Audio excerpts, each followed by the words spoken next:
Good morning भाई लोग, कैसे हैं आप सभी।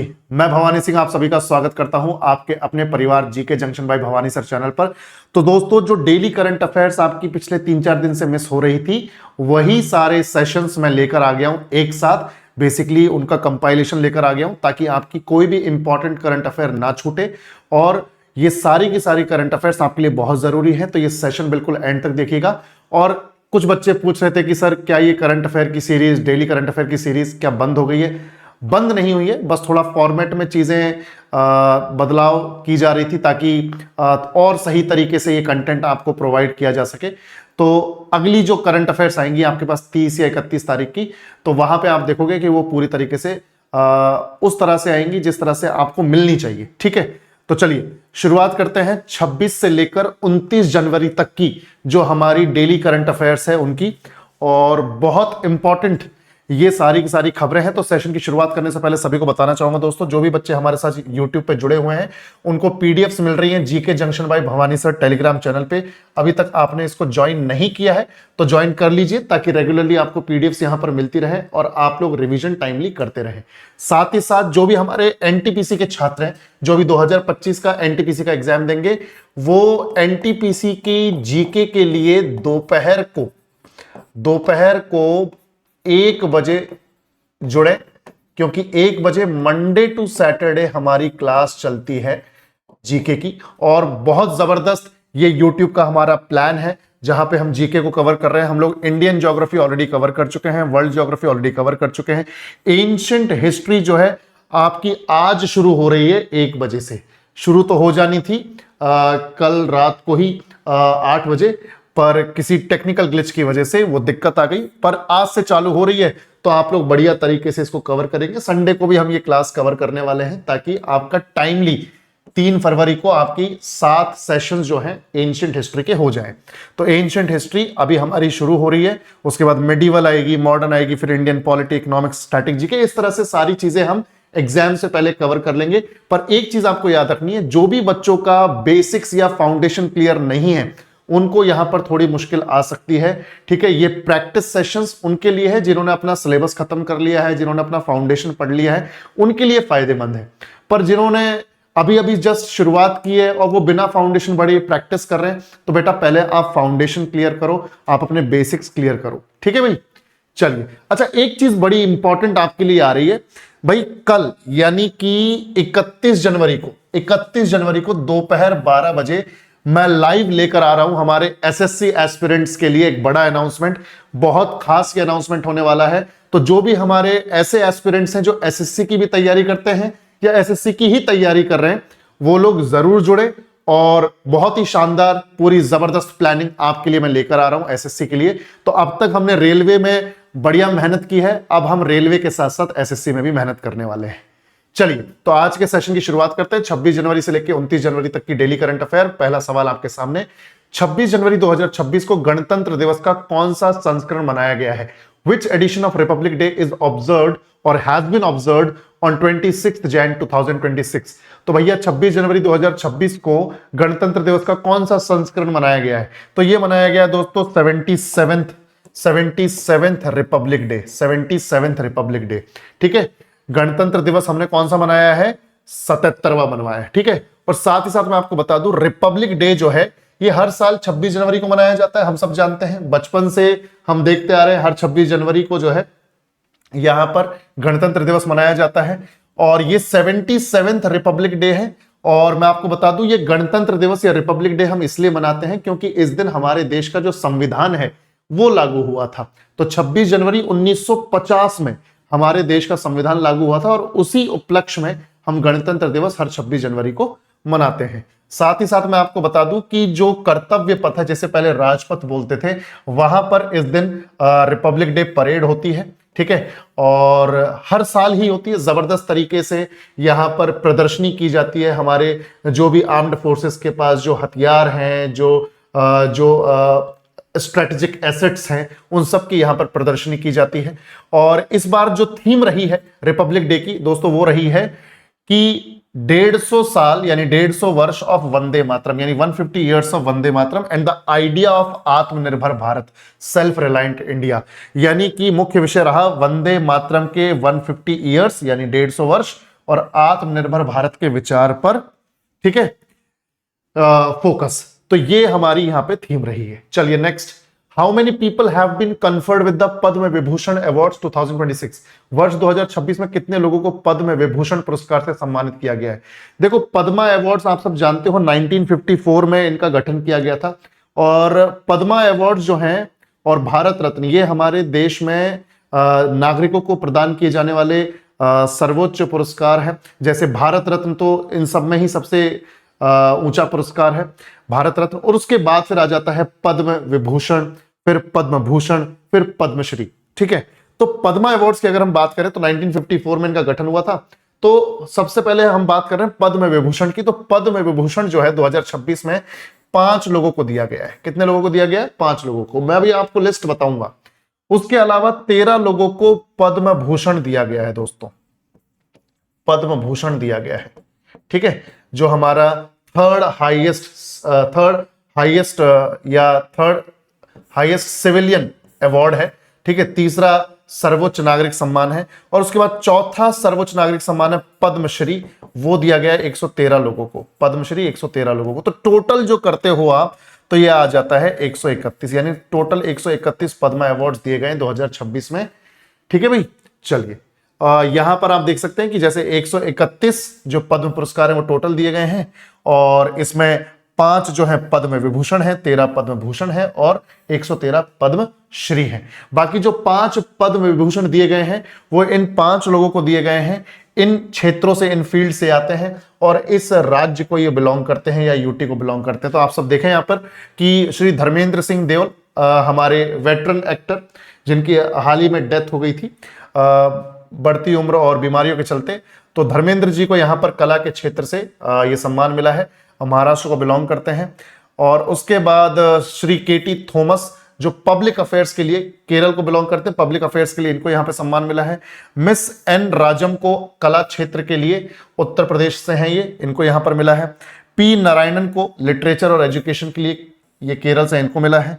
और वी एस अच्युतानंदन, ठीक है, वी एस अच्युतानंदन जो है इनको भी पब्लिक अफेयर्स के लिए केरल से ही है, इनको यहां पे मिला है। तो ये 5 पद्म विभूषण इनको दिए गए हैं, तो ये 5 नाम आपको याद रखने हैं। आगे बढ़ते हैं। हाल ही में ज्योतिरादित्य सिंधिया द्वारा अगरवुड एक तरह का पेड़ है जो एक तरीके से मान लीजिए कमर्शियल तौर पर उगाया भी जाता है, इसका इस्तेमाल भी बहुत बढ़िया है, जैसे परफ्यूम वगैरह में इसका इस्तेमाल हो जाता है, मेडिसिन वगैरह में इसका इस्तेमाल हो जाता है।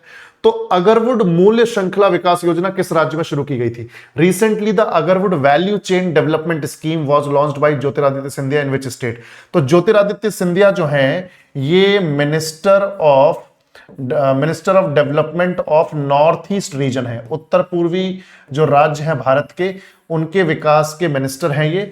तो इन्होंने त्रिपुरा में यहां पर ये अगरवुड मूल्य श्रृंखला विकास योजना लॉन्च की थी। तो अगरवुड का कमर्शियल लेवल पर एक तरीके से इस्तेमाल करना, उसको उगाना, फिर उसको निर्यात करना, बेचना, ठीक है, उससे फिर जो लोग या जो किसान इसमें शामिल हैं उगाने में, बेचने में, तो उनको उनकी जो इनकम है वो बढ़नी चाहिए। तो उससे रिलेटेड ये पूरी की पूरी स्कीम है। तो सभी लोग ध्यान से देखेंगे कि ज्योतिरादित्य सिंधिया ने 80 करोड़ रुपए की अगरवुड मूल्य श्रृंखला विकास योजना की आधारशिला रखी है। कहां रखी है? त्रिपुरा के उत्तर फुल्काबारी में, त्रिपुरा के उत्तर फुल्काबारी में, ये आपको याद रखना है। साथ ही साथ इसका उद्देश्य क्या है कि अगरवुड में, यानी ये जो अगरवुड जो लकड़ी है, जो पेड़ है, ये जब उगाया जा रहा है तो किसानों की आय बढ़े, निर्यात बढ़े और मूल्यवर्धन को भी बढ़ावा मिले, ठीक है, यानी कि एक तरीके से वैल्यू एडिशन को भी बढ़ावा मिले। और साथ ही साथ मैं आपको बता दूं त्रिपुरा और असम दोनों ही भारत के प्रमुख अगरवुड उत्पादक राज्य हैं। ये इंपॉर्टेंट फैक्ट आपके लिए, अगरवुड में सबसे आगे त्रिपुरा और उसके बाद असम यहां पे है, ठीक है।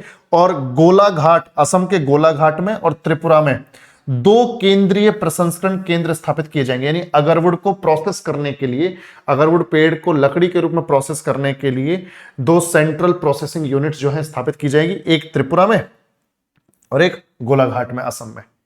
चलिए नेक्स्ट, रूस, यूक्रेन और संयुक्त राज्य अमेरिका के बीच हाल ही में हुए त्रिपक्षीय शांति वार्ता की मेजबानी किस शहर में हुई है? बताओ बेटा। The recent trilateral peace talks between Russia and Ukraine and the United states were hosted in which city? सभी लोग बताएंगे। आप सब जानते हैं कि रशिया और यूक्रेन जो है कब से ही एक साथ अपने एक दूसरे के साथ युद्ध में है?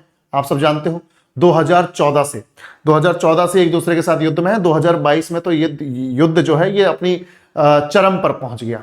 तो तब से ही फिर यूएसए भी जो है इनके बीच में एक तरीके से मीडिएटर का रोल प्ले कर रहा है। तो यहां पर भी आप देख सकते हैं कि संयुक्त राज्य अमेरिका रूस और यूक्रेन के साथ यहां पर मीडिएटर का रोल प्ले करते हुए देखा जा सकता है। और ये जो त्रिपक्षीय शांति वार्ता, ठीक है, ये जो हुई है दोस्तों यूएई में। यूएई की राजधानी Abu Dhabi, United Arab Emirates की राजधानी अबू धाबी में ये मीटिंग या ये कॉन्फ्रेंस हुई है। पर बेसिकली एक एरिया है यूक्रेन का डोनबास, ठीक है। तो उसको लेकर जो है यूक्रेन और रशिया के बीच में बातें जो है हर बार अटक जाती हैं। इस बार भी अटक गई, बिना कोई खास नतीजा निकले हुए ये मीटिंग यहां पर खत्म हो गई है। पर ये माना जा रहा है कि मीटिंग आगे भी जारी रहेंगी, आगे भी वार्तालाप जारी रहेंगे, ताकि दोनों देशों के बीच में जो मनमुटाव है, जो युद्ध चल रहा है, ठीक है, वो शांत हो जाए। ठीक है, तो डिप्लोमेटिक एफर्ट जो है लगाए जाएंगे। पर अभी हाल फिलहाल में क्या किया, रशिया ने ड्रोन और मिसाइल अटैक्स किए हैं यूक्रेन की राजधानी कीव पर। तो उससे ये जो डिप्लोमेटिक एफर्ट्स हैं इनकी ऐसी तैसी हो गई है। सीधी बात ये है, अभी हाल ही में रशिया ने ये ड्रोन और मिसाइल अटैक्स किए, तो अब ये मीटिंग का कोई फायदा थोड़ी है फिर, जब वो रशिया यहां पे मान ही नहीं रहा है और रशिया यहां पर यूक्रेन के ऊपर लगातार अटैक किया जा रहा है, और एक तरफ फिर ये बातचीत करने का कोई मतलब ही नहीं बनता फिर। ठीक है भाई, तो ये याद रखना है आपको, यूएई के अबू धाबी में यहां पर ये कॉन्फ्रेंस हुई है, ये मीटिंग हुई है। और डोनबास को लेकर जो है बातचीत हमेशा से ही अटकी रही है, इस बार भी अटक गई है। चलिए नेक्स्ट। प्रधानमंत्री मोदी की केरल यात्रा के दौरान किस शहर को भविष्य के स्टार्टअप और नवाचार केंद्र के रूप में प्रमुखता से दर्शाया गया है? Which city in Kerala was recently highlighted as a future startup and innovation hub during PM Modi's visit? भाई देखो, भविष्य के स्टार्टअप यानी कि नए नए काम धंधे, नवाचार मतलब कि नए नए आइडियाज के केंद्र के रूप में कौन से शहर को यहां पर प्रधानमंत्री मोदी जी के द्वारा दर्शाया गया है? तो यह है केरल की राजधानी तिरुवनंतपुरम। एक चीज यहां पे याद रखिए कि मोदी जी ने 23 जनवरी 2026 को, ठीक है, तिरुवनंतपुरम में रेल और विकास संबंधी जो परियोजनाएं हैं, जो प्रोजेक्ट्स हैं, उनकी आधारशिला रखी है। और इसमें बेसिकली एक तो रेल कनेक्टिविटी को बेटर करना केरल में, साथ ही साथ जो भी अर्बन इंफ्रास्ट्रक्चर है, चाहे वो सड़कें हैं, चाहे वो ओवरब्रिज हैं या फ्लाईओवर्स हैं, या फिर अस्पताल हैं, या फिर सरकारी बिल्डिंग्स हैं, ठीक है, तो उनको अच्छा करना, स्वास्थ्य सेवाओं को बढ़िया करना, विज्ञान एवं प्रौद्योगिकी, ठीक है, विज्ञान एवं प्रौद्योगिकी के क्षेत्र में केरल को आगे बढ़ाना, ये सब यहां पर शामिल है। ये सारे प्रोजेक्ट्स इन्हीं चीजों पर फोकस करते हुए मोदी जी ने इनकी आधारशिला रखी है। नेक्स्ट, डॉक्टर ए मुथुनायगम किस भारतीय कार्यक्रम के जनक के रूप में जाने जाते हैं, जिन्हें हाल ही में 2026 में पद्मश्री पुरस्कार से सम्मानित किया गया है? बताओ भाई। Doctor A Muthunayagam is known as the architect of which Indian programme who recently conferred with the Padma Shri award in 2026? तो भाई साहब, ये जो डॉक्टर ए मुथुनायगम है, ये लिक्विड रॉकेट प्रोपल्शन प्रोग्राम से रिलेटेड है। ठीक है, साइंटिस्ट रहे हैं बेसिकली। और मैं आपको बता दूं कि इनका जो पूरा का पूरा योगदान है वो विज्ञान और अभियांत्रिकी यानी साइंस एंड इंजीनियरिंग में इन्होंने अपनी पूरी लाइफ जो है एक तरीके से दे दी है। ठीक है, अभी जीवित है। और मैं आप सबको बता दूं यहां पर कि इन्होंने, जैसे मैंने बताया, लिक्विड रॉकेट प्रोपल्शन प्रोग्राम के ऊपर पूरी अपनी एक तरीके से जीवन को खपा दिया है, जिसकी वजह से इसी लिक्विड रॉकेट प्रोपल्शन प्रोग्राम का इन्हें फादर भी कंसिडर किया जाता है, जनक माना जाता है। जन्म तो देखो, अब ये ऐसी फैक्ट्स हैं जो आप पढ़ लो तो ठीक है, ना पढ़ो तो भी कोई दिक्कत नहीं। 11 जनवरी 1939 को तमिलनाडु को बिलोंग करते हैं, ये आपको पता होना चाहिए। तमिलनाडु के नगरकोइल में इनका जन्म हुआ था। बाकी विक्रम साराभाई, जिन्होंने इसरो की स्थापना की थी 1969 में 15 अगस्त को, तो उनके अंडर रहते हुए, ठीक है, ये भारत के अंतरिक्ष कार्यक्रम में शामिल हुए हैं। और इन्होंने काफी एक लंबा अरसा बिताया है विक्रम साराभाई स्पेस सेंटर में, जो कि तिरुवनंतपुरम में ही है, केरल में तिरुवनंतपुरम में ही है। ठीक है, लोकेशन क्या है इसकी भाई, तिरुवनंतपुरम, तिरुवनंतपुरम। ठीक है, चलिए नेक्स्ट। दक्षिण कोरिया से आयात पर शुल्क बढ़ाने की घोषणा किसने की है? Who announced the increase in tariffs on south Korean imports? दक्षिण कोरिया से आयात पर शुल्क बढ़ाने की घोषणा किसने की है? तो भाई आजकल तुम सब जानते हो कि इंपोर्ट पर टैरिफ कौन लगा रहा है? एक ही व्यक्ति है जो हर जगह टैरिफ लगाता घूम रहा है। कौन है? डोनाल्ड ट्रंप है। ठीक है, अमेरिका में कोई भी चीज बेचने जाओ, ठीक है, तो ये उस चीज को अपने देश में लेने के लिए टैरिफ लगा देते हैं। ठीक है भाई, तो यहां पर देखो अमेरिका ने दक्षिण कोरिया को भी नहीं छोड़ा, यहां पर भी, यानी दक्षिण कोरिया से भी जो सामान अमेरिका में आ रहा है उस पर जो टैरिफ था पहले 15% था, उसे बढ़ाकर कर दिया 25%। ठीक है भाई, 25% कर दिया है। और यह घोषणा राष्ट्रपति डोनाल्ड ट्रंप ने की है। ठीक है, और एक चीज याद रखना, ये साउथ कोरिया से अमेरिका में कौन सी ऐसी चीजें जा रही हैं जिन पर ये टैक्स या टैरिफ लग गया है बढ़कर? एक तो ऑटोमोबाइल, ठीक है, यानी व्हीकल्स वगैरह, टिम्बर यानी लकड़ी, दवाइयां यानी मेडिसिन, और जो दूसरी वस्तुएं जा रही हैं उन सब पर ही लगभग 25% इन्होंने टैरिफ लगा दिया है। ठीक है, अब भाई अमेरिका का यह कहना है, डोनाल्ड ट्रंप का यह कहना है कि जो भी व्यापार से संबंधित जो रूल्स एंड रेगुलेशंस थे, दक्षिण कोरिया ने उनको फॉलो नहीं किया है सही से, इसलिए उनके ऊपर ये टैरिफ लगाया जा रहा है। ठीक है भाई, तो ट्रेड कमिटमेंट्स को इन्होंने सही से नहीं निभाया, इसलिए हम ये एक तरीके से प्रतिबंध जो है लगा रहे हैं। बाकी एक चीज याद रखना, मतलब कितने ड्यूअल स्टैंडर्ड्स देखने को मिल रहे हैं। मतलब ये देखो तुम, 350 अरब डॉलर का व्यापार समझौता हुआ है इन दोनों देशों के बीच में अक्टूबर 2025 में, और अक्टूबर 2025 कोई पुरानी बात थोड़ी है यार, 3-4 महीने पुरानी बात है। जनवरी में ये जो है इनके ऊपर 15 से 25% टैरिफ लगा दे रहे हैं डोनाल्ड ट्रंप, और उससे पहले 350 अरब डॉलर का इन्होंने व्यापार समझौता किया है दक्षिण कोरिया के साथ। तो क्या चल रहा है दिमाग में, कुछ समझ में नहीं आ रहा है। हमारे साथ भी यही कर रहे थे। हाल ही में फ्रांस द्वारा किसे knight of the order of arts and letters की उपाधि से सम्मानित किया गया? Recently who was conferred the title of knight of the order of arts and letters by France? तो भाई साहब ये विक्टोरिया बेकहम है, विक्टोरिया बेकहम। ठीक है, और याद रखना इनको ये जो सम्मान मिला है, ये मिला है इनकी फैशन और वैश्विक रचनात्मक संस्कृति में उनका जो रोल रहा है। ठीक है, तो फैशन की दुनिया में और जो क्रिएटिविटी, जो कल्चर है, उसमें जो उनका रोल रहा है, उसके लिए इनको ये सम्मान दिया गया है। ये जो सम्मान है, ठीक है, ये पेरिस में दिया गया है, पेरिस फ्रांस की राजधानी है, और फैशन करियर का एक महत्वपूर्ण शहर है। लोग अगर ये मान के चलो, अगर फैशन इंडस्ट्री में जाना चाहते हैं और भारत से बाहर जाना चाहते हैं तो फिर वो पेरिस जाना चाहते हैं। ठीक है भाई, चलिए नेक्स्ट। हाल ही में किस देश ने विश्व के सबसे बड़े CAES विद्युत संयंत्र में परिचालन शुरू किया है? Recently which country has started operations at the world's largest CAES power plant? तो ये भाई साहब चाइना ने शुरू किया है। ठीक है, CAES पावर प्लांट जो है वर्ल्ड का लार्जेस्ट पावर प्लांट है। इसको शुरुआत किसने कर दी? इसकी शुरुआत, इसमें परिचालन, इसमें ऑपरेशन किसने चालू कर दिया है? चाइना ने। अब ध्यान से देखो बेटा, ये CAES का मतलब क्या है? Largest compressed air energy storage, compressed air energy storage. ठीक है, सब लोग ध्यान से देखेंगे तो चीन ने दुनिया के सबसे बड़े संपीड़ित वायु ऊर्जा भंडारण विद्युत संयंत्र का परिचालन शुरू कर दिया है।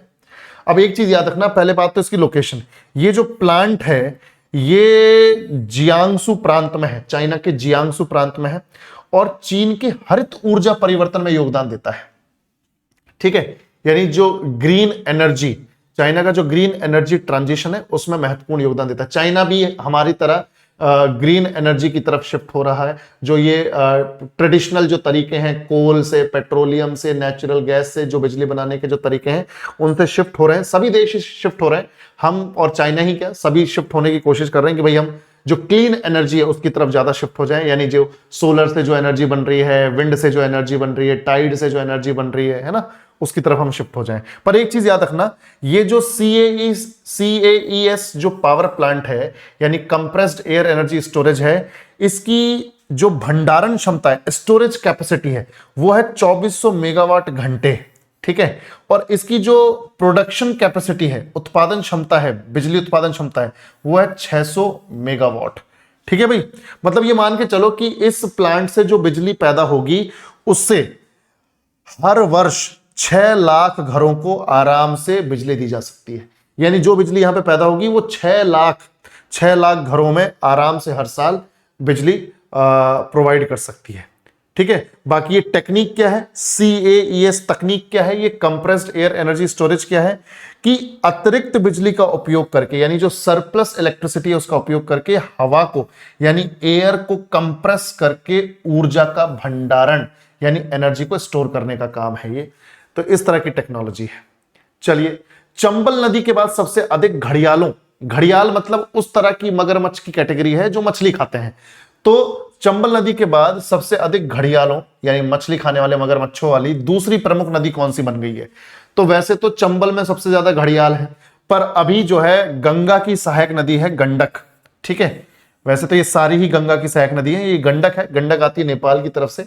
ठीक है, नेपाल से आती है, फिर बिहार में बहती है और बिहार में सोनपुर में जाके गंगा से मिल जाती है। तो ये जो गंडक नदी है ये चंबल के बाद घड़ियालों के रहने की दूसरी जगह बन गई है। ठीक है, यहां पे अगर मैं आपको एक डेटा शेयर करूं तो देखो 2015 में गंडक नदी में, ध्यान से देखना, गंडक नदी में 2015 में 54 घड़ियाल थे।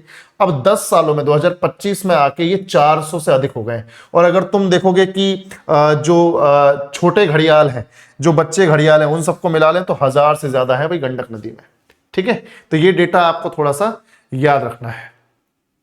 चलिए नेक्स्ट, लक्कुंडी गांव में हाल ही में हुई खुदाई में किस काल के अवशेष मिले हैं? Recent excavations at Lakkundi village have revealed relics from which period? पहली बात तो लक्कुंडी भाई कर्नाटक में है।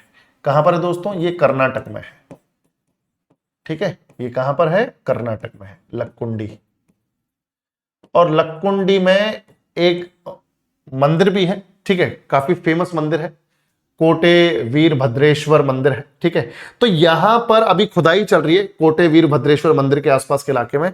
और वहां पर बेसिकली क्या मिला है कि नियोलिथिक पीरियड के कुछ अवशेष मिले हैं। नियोलिथिक का मतलब हो गया नवपाषाण काल, यानी कि ये मान के चलो कि 10,000 BC से लेकर 10,000 ईसा पूर्व से लेकर 2000 ईसा पूर्व के बीच के जो ये टाइम पीरियड है। यानी आज से तो तुम ये मान के चलो बेटा, आज से तो ये मान के चलो कि लगभग 4 से 14, ठीक है, 4,000 से 14,000 साल पहले के बीच में। ठीक है, 4 से 14,000 साल पहले के बीच की टाइम की यहां पर कुछ रिलिक्स, कुछ अवशेष मिले हैं। नियोलिथिक का मतलब ये हो गया। अब यहां पे देखो क्या यहां पे चीजें मिल रही हैं। तो कर्नाटक में गड़ग जिला है, गड़ग, तो वहां पे लक्कुंडी नाम की जगह है। तो वहां से हमें नियोलिथिक काल के अवशेष मिले हैं, यानी नवपाषाण काल के अवशेष मिले। यानी आज से ये मान के चलो कि 4 से 14,000 साल, ठीक है, 4 से 14,000 साल पुराने जो है हमें कुछ अवशेष मिले हैं। और ये जो डिस्कवरीज मिली हैं, जो खोज हुई है, जो चीजें मिली हैं, वो लक्कुंडी को इतना तो काबिल बना रहे हैं कि वर्ल्ड हेरिटेज साइट का दर्जा यूनेस्को की तरफ से इसे मिल जाए। ठीक है, बाकी कोटे वीरभद्रेश्वर मंदिर यहां पर है, जैसे मैंने आपको बताया, और 16 जनवरी में यहां पर खुदाई जो है शुरू की गई है। बाकी लक्कुंडी को मतलब इंस्क्रिप्शंस में लिखा हुआ है, अभिलेखों में लिखा हुआ है कि इसे लोकी गुंडी के नाम से जाना जाता था। ठीक है, लोकी गुंडी के नाम से जाना जाता था। लक्कुंडी तो अब बोल रहे हैं, पहले लोकी गुंडी के नाम से जाना जाता था। चलिए नेक्स्ट, असम के गुवाहाटी में 82.5 करोड़ की बांस क्षेत्र की परियोजना किसने शुरू की? Who launched the bamboo sector projects worth rupees 82.5 crore in Guwahati Assam? तो मैं आपको बता दूं कि ये जो शुरुआत हुई है ये भी ज्योतिरादित्य सिंधिया ने की है। बेसिकली ज्योतिरादित्य सिंधिया क्या है? ये उत्तर पूर्वी राज्यों के विकास मंत्री हैं। केंद्र में मिनिस्टर हैं ये उत्तर पूर्वी राज्यों के विकास के, यानी minister of development of north east region. तो इन्होंने यहां पर ये घोषणा की है। और मैं आपको बता दूं कि ये जो केंद्रीय मंत्री हैं ज्योतिरादित्य सिंधिया, इन्होंने गुवाहाटी में, असम में गुवाहाटी में 82.5 करोड़ रुपए की बांस क्षेत्र परियोजनाओं का शुभारंभ किया है। मतलब बैम्बू सेक्टर में जो प्रोजेक्ट्स हैं उनकी शुरुआत की है। और सीधी बात है, देखो नॉर्थ ईस्ट में बैम्बू तो उगता ही है, ठीक ठाक उगता है, तो उस बैम्बू से रिलेटेड जो भी काम धंधा शुरू किया जाए तो उससे एक तो लोगों की आजीविका चल पड़े, यानी उनका जो जीवन व्यतीत हो वो नॉर्मल तरीके से हो जाए, यानी उनके पास इतनी इनकम तो जनरेट हो, इनकी इनकी इतनी इनकम तो जनरेट हो ताकि वो अपना जीवन ढंग से व्यतीत कर सकें, और साथ ही साथ ये टिकाऊ उद्योग बन सके। यानी कि ऐसा ना हो कि 1 2 साल 3 साल कर लिया ये धंधा बैम्बू सेक्टर में और उसके बाद जो है फिर से वो किसान परेशान है या नॉर्थ ईस्ट के लोग परेशान है कि अब क्या करें। तो इस तरह से इस बांस क्षेत्र में परियोजनाएं, प्रोजेक्ट्स लागू करने होंगे, इंप्लीमेंट करने होंगे, ताकि लोगों को एक परमानेंट काम सा मिले और उनकी आय जो है इतनी हो कि वो एक डिसेंट लाइफ को जी सके। ठीक है भाई। बाकी एक चीज याद रखना, यहां पर ये सोचा जा रहा है, ये डिसाइड किया जा रहा है कि भाई जो बांस से रिलेटेड जो कारीगर हैं, ठीक है, बांस का जो काम जानते हैं कि कैसे बांस का इस्तेमाल कैसे किया जा सकता है, तो बांस के जो कारीगर हैं, अब बांस के कारीगरों का एक ग्रुप 4400 से अधिक युवाओं को प्रशिक्षण देगा। मतलब ये डिसाइड किया जा रहा है इस पूरे प्रोग्राम में कि भाई बांस के जो कारीगर है, मान लो 10 लोगों का पूरा ग्रुप है, बांस के जो कारीगर हैं 10, उनका एक ग्रुप है, तो वो एक ग्रुप 4400 से ज्यादा जो युवा हैं, यूथ हैं, जो इस काम में इंटरेस्ट ले रहे हैं, उनको ट्रेनिंग देंगे। ठीक है। बाकी एक चीज आपको याद रखना है कि बांस सेक्टर में परियोजनाएं तो लागू हो रही हैं, पर बांस सेक्टर से रिलेटेड कुछ इंजीनियर्ड बांस उत्पाद इकाइयां जो है स्थापित की जाएंगी असम के कार्बी एंगलोंग वाले एरिया में और नागालैंड के मोकोकचुंग एरिया में। ठीक है। चलिए आगे बढ़ने से पहले एक बार फिर से आपको रिमाइंडर दे देता हूं कि एसएससी के लिए भी अब हम तैयारी शुरू करने वाले हैं यूट्यूब पर। तो भैया 31 जनवरी दोपहर 12 बजे ये सेशन से जुड़ना ना भूलें आप लोग। बहुत इंपॉर्टेंट आपके लिए यहां पर पूरी प्लानिंग और जबरदस्त अनाउंसमेंट होने वाला है, तो आप लोग जुड़े और बढ़िया तरीके से एसएससी की तैयारी भी हम शुरू करेंगे। तो रेलवे की तो हमारी लगातार चल ही रही है, एसएससी भी हम टारगेट करेंगे और जो भी हमारे एसएससी के छात्र हैं उनको भी बढ़िया कंटेंट, अच्छा कंटेंट मिलना चाहिए जो एग्जाम ओरिएंटेड हो। ठीक है भाई। और यही एक कोशिश है रेलवे वाले छात्रों के लिए भी और हमारे एसएससी वाले छात्रों के लिए भी। तो सब लोग जो एक तरीके से जुड़े जरूर और देखें कि किस तरह से आपके लिए काम की चीज में लेकर आता हूं। ठीक है बेटा। बाकी गणतंत्र दिवस का जो ऑफर है वो अभी भी चल रहा है, 31 तारीख तक वो ऑफर वैलिड है। तो आप लोग जीके दर्शन बैच के साथ जुड़ के आप एनटीपीसी सीबीटी 1 जो अभी आएगा 2025 का, उसकी तैयारी कर सकते हैं। फाउंडेशन जो है अपना मजबूत कर सकते हैं। अगर थोड़ा बहुत भी पड़ा हुआ है तो ये बैच आपके लिए रामबाण साबित हो सकता है। मैं आपको बता रहा हूं, बिल्कुल बेसिक से एडवांस सारी चीजें आपको बहुत अच्छे तरीके से समझाई जा रही हैं। एनसीईआरटी में भी जो हाल फिलहाल में अपडेट्स आए हैं वो भी आपको यहां पर बताए जा रहे हैं। और साथ ही साथ अच्छी बात यह है कि जो आपको डेली क्लास में पढ़ाया जा रहा है, तो डेली क्लास नोट्स तो मिल ही रहे हैं, उन्हीं डेली क्लास नोट्स के आधार पे आपको प्रिंटेबल नोट्स दिए जा रहे हैं, डिजिटल नोट्स दिए जा रहे हैं, ताकि हिंदी मीडियम वालों के पास हिंदी मीडियम के नोट्स हो, इंग्लिश मीडियम वालों के पास इंग्लिश मीडियम के नोट्स हो, और आराम से नोट्स बनाने की कोई चिंता ही नहीं। अपना क्लास ली, वो नोट्स देखे, अच्छे से रिवाइज कर लिए और हो गया काम। ठीक है। नोट्स बनाने का टेंशन ही नहीं यहां पे। तो आप जीके दर्शन बैच के साथ जुड़ के रेलवे के किसी भी एग्जाम को टारगेट कर सकते हो, क्योंकि ये डेडिकेटेडली रेलवे एग्जाम्स के लिए है। और हाल फिलहाल में एनटीपीसी का एग्जाम आ रहा है, तो बिल्कुल मत चूको। ठीक है। बाकी अगर आपको लगता है कि सर हमें तो रेलवे के साथ साथ अभी मई जून में जब एसएससी के सीजीएल वगैरह भी आएगा तो उसकी भी तैयारी करनी है, तो आप फिर जीके शक्ति बैच के साथ जुड़ सकते हो। रेलवे के साथ साथ आपकी एसएससी की भी तैयारी हो जाएगी। स्टेट बेस्ड अगर कोई एग्जाम देते हैं जहां पे इंडियन जीके आ रही है तो उसकी भी तैयारी हो जाएगी। तो ये बैच है आपका जीके शक्ति बैच, बहुत ही शानदार, बहुत ही बढ़िया। सारे फीचर्स यहां पर भी वैसे ही हैं, डिजिटल नोट्स, अपडेटेड कंटेंट, बिल्कुल बेसिक से एडवांस, मजा आ जाएगा। ठीक है। तो ऑफर 31 जनवरी तक वैलिड है।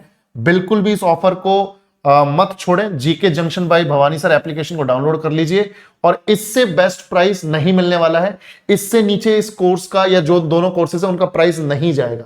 ये बेस्ट है, तो आप लोग इनको बढ़िया तरीके से अफोर्ड करते हुए पढ़ाई करो, इसमें एनरोल हो और अपना सिलेक्शन लो। ठीक है। ये एप्लीकेशन है GK junction by Bhavani sir, इसको डाउनलोड कर लीजिए। पेड क्लासेस में दोनों बैचेस आपको दिख जाएंगे। चलिए, पंजाब की मुख्यमंत्री सेहत योजना के तहत प्रति परिवार को दी जाने वाली निशुल्क नकद चिकित्सा उपचार की अधिकतम राशि क्या है? बताओ भाई। तो पंजाब की मुख्यमंत्री सेहत योजना, मुख्यमंत्री कौन है? भगवंत मान जी हैं। ठीक है।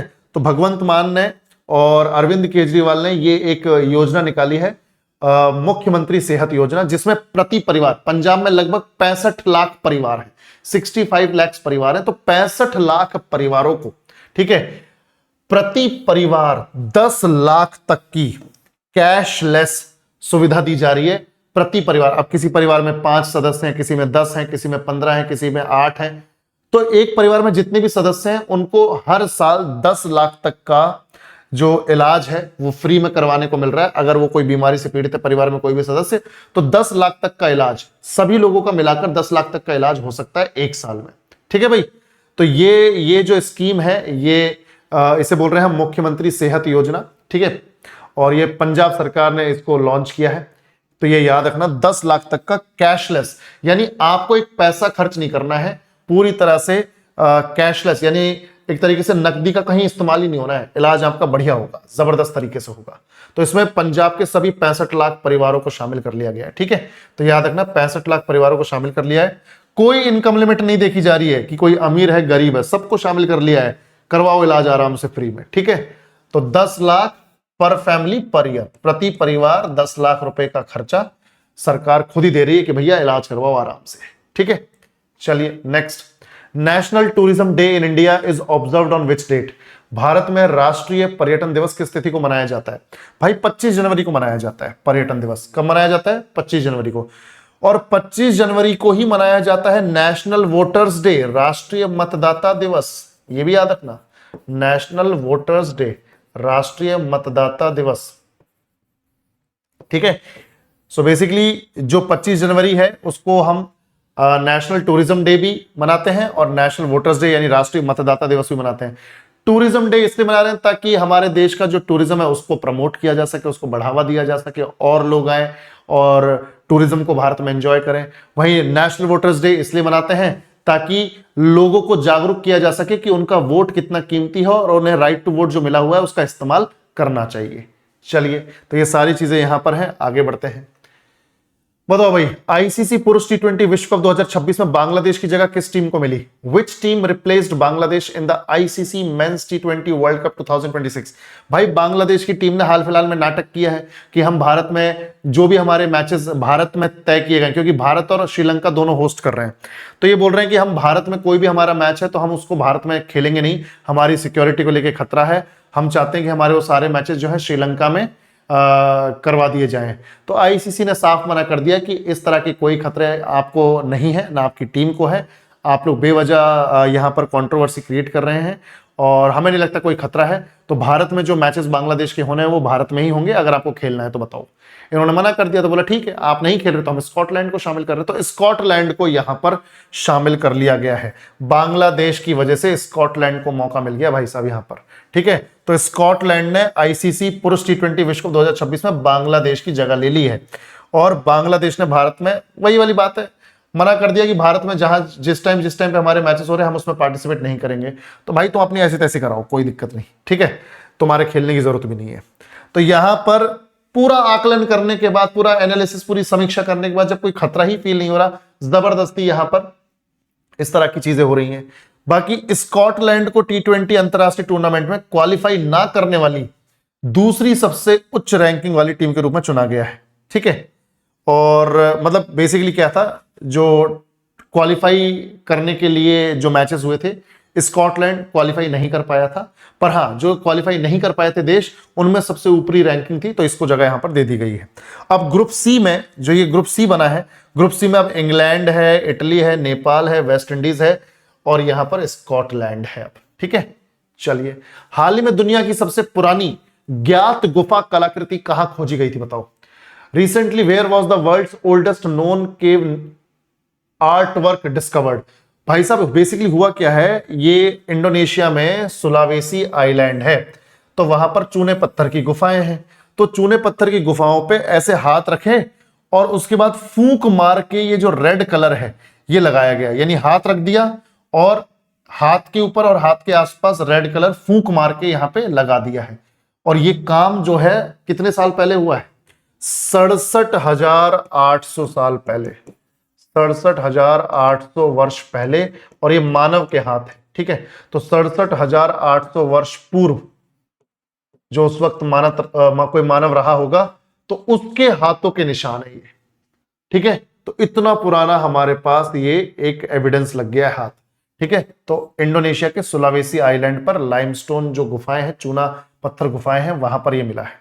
तो 67,800 से लेके 68,000 साल पुरानी ये आर्ट वर्क है, ठीक है भाई, याद रखना।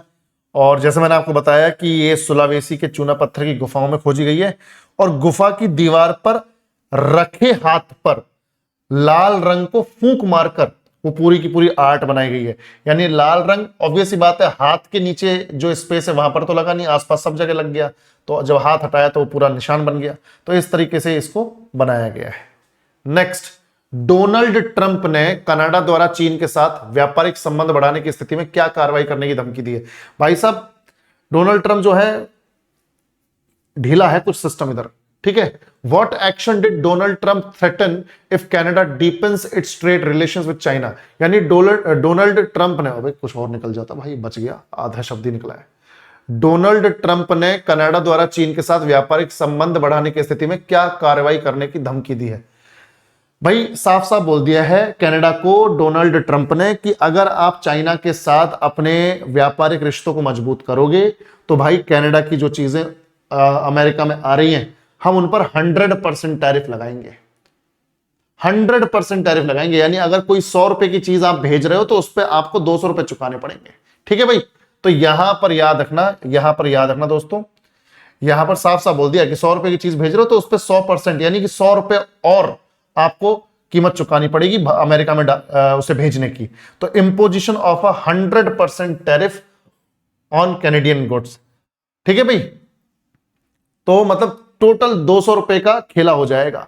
100 रुपए की तो वस्तु है, 100 रुपए और टैरिफ डालो 100%, तो 200 रुपए का खेला हो रहा है यहां पर। तो ये कनाडा को धमकी दी है यहां पर, किसने? डोनाल्ड ट्रंप ने। एक तो नाम सोच समझ के लेना पड़ेगा, जल्दबाजी में कुछ और निकल जाए। क्लियर है भाई? तो यहां पर ये सीन है।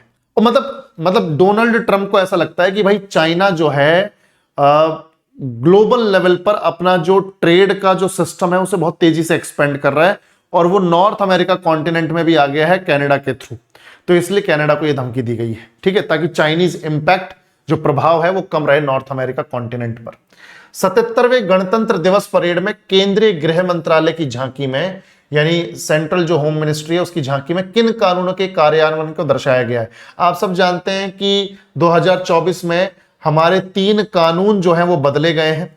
जैसे इंडियन पिनल कोड की जगह आ गया है भारतीय न्याय संहिता, CRPC, ठीक है, इसकी जगह आ गया है भारतीय नागरिक सुरक्षा संहिता, और जो है इंडियन एविडेंस एक्ट, इसकी जगह आ गया भारतीय साक्ष्य अधिनियम। तो बेसिकली 2024 में ये नियम आए हैं, और इन्हीं नियमों की झांकी जो है यहां पर 26 जनवरी को 77वें गणतंत्र दिवस पे केंद्रीय गृह मंत्रालय की तरफ से दिखाई गई है। तो यहां पर आप देख सकते हैं कि ये जो लॉज हैं ये 1 जुलाई 2024 में लागू हो गए थे, ठीक है। चलिए नेक्स्ट, सिंगापुर द्वारा हाल ही में AI में किए गए 1 बिलियन सिंगापुर डॉलर से अधिक के निवेश की योजना किस वर्ष तक जारी रहेगी? Singapore recent AI investment of over 1 billion Singapore dollars is plan to run until which year? तो AI के क्षेत्र में, आर्टिफिशियल इंटेलिजेंस के क्षेत्र में 1 बिलियन सिंगापुर डॉलर्स जो है वो खर्च किए जाएंगे सिंगापुर की तरफ से 2030 तक। कब तक दोस्तों? 2030 तक। तो इतने पैसे खर्च किए जाएंगे आर्टिफिशियल इंटेलिजेंस के क्षेत्र में। और पर्पस क्या है? पर्पस क्या है कि जो इकोनॉमिक स्टेबिलिटी है, ठीक है, उसे लॉन्ग टाइम के लिए बढ़ाया जा सके, ठीक है, और साथ ही साथ जो वर्ल्ड क्लास लेवल के AI अनुसंधान केंद्र स्थापित किया जा सके, यानी कि आर्टिफिशियल इंटेलिजेंस रिसर्च सेंटर्स को स्टैब्लिश किया जा सके। और जो ये जो AI एप्लीकेशंस हैं वो मैन्युफैक्चरिंग, यानी किसी चीज के विनिर्माण में, यानी उसके बनने में, स्वास्थ्य सुविधाओं, लॉजिस्टिक्स और फाइनेंस, यानी रसद और वित्त, इन सब में ये AI एप्लीकेशंस काम आएंगी, ठीक है भाई। चलिए आगे बढ़ते हैं। राष्ट्रपति द्रौपदी मुर्मू द्वारा राष्ट्रपति भवन में उद्घाटित ग्रंथ कुटीर क्या है? What is the Granth Kutir inaugurated by president Droupadi Murmu at Rashtrapati Bhavan? मैं आपको चीज बताता हूं।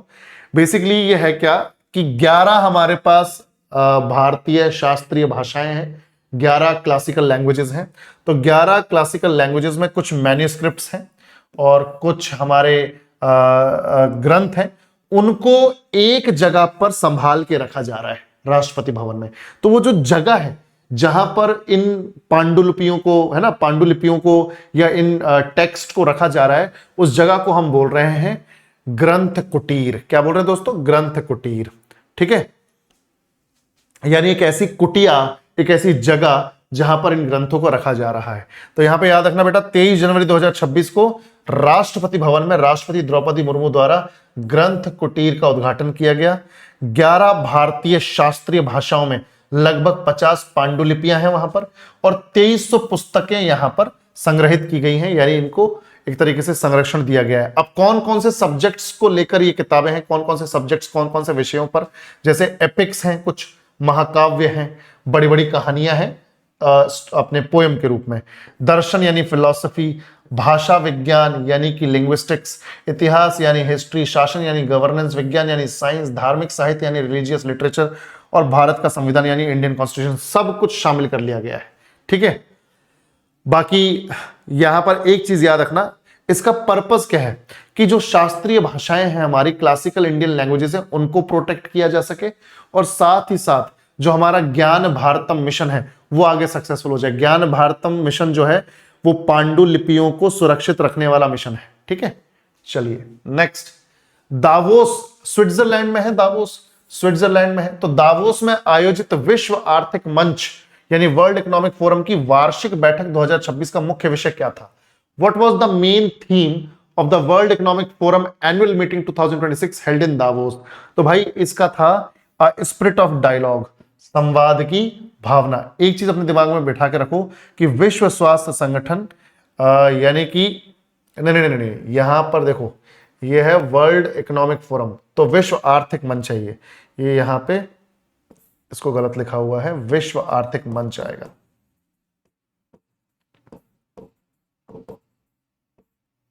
ठीक है, तो विश्व आर्थिक मंच की वार्षिक बैठक जो है, एनुअल मीटिंग है, वो स्विट्जरलैंड के दावोस में आयोजित की गई है, और कई सारे कंट्रीज के अध्यक्ष यहां पर आए हैं, यानी प्राइम मिनिस्टर, प्रेसिडेंट्स और सीईओज आए हैं, कई सारी कंपनियों के 3000 वैश्विक नेता आए हैं।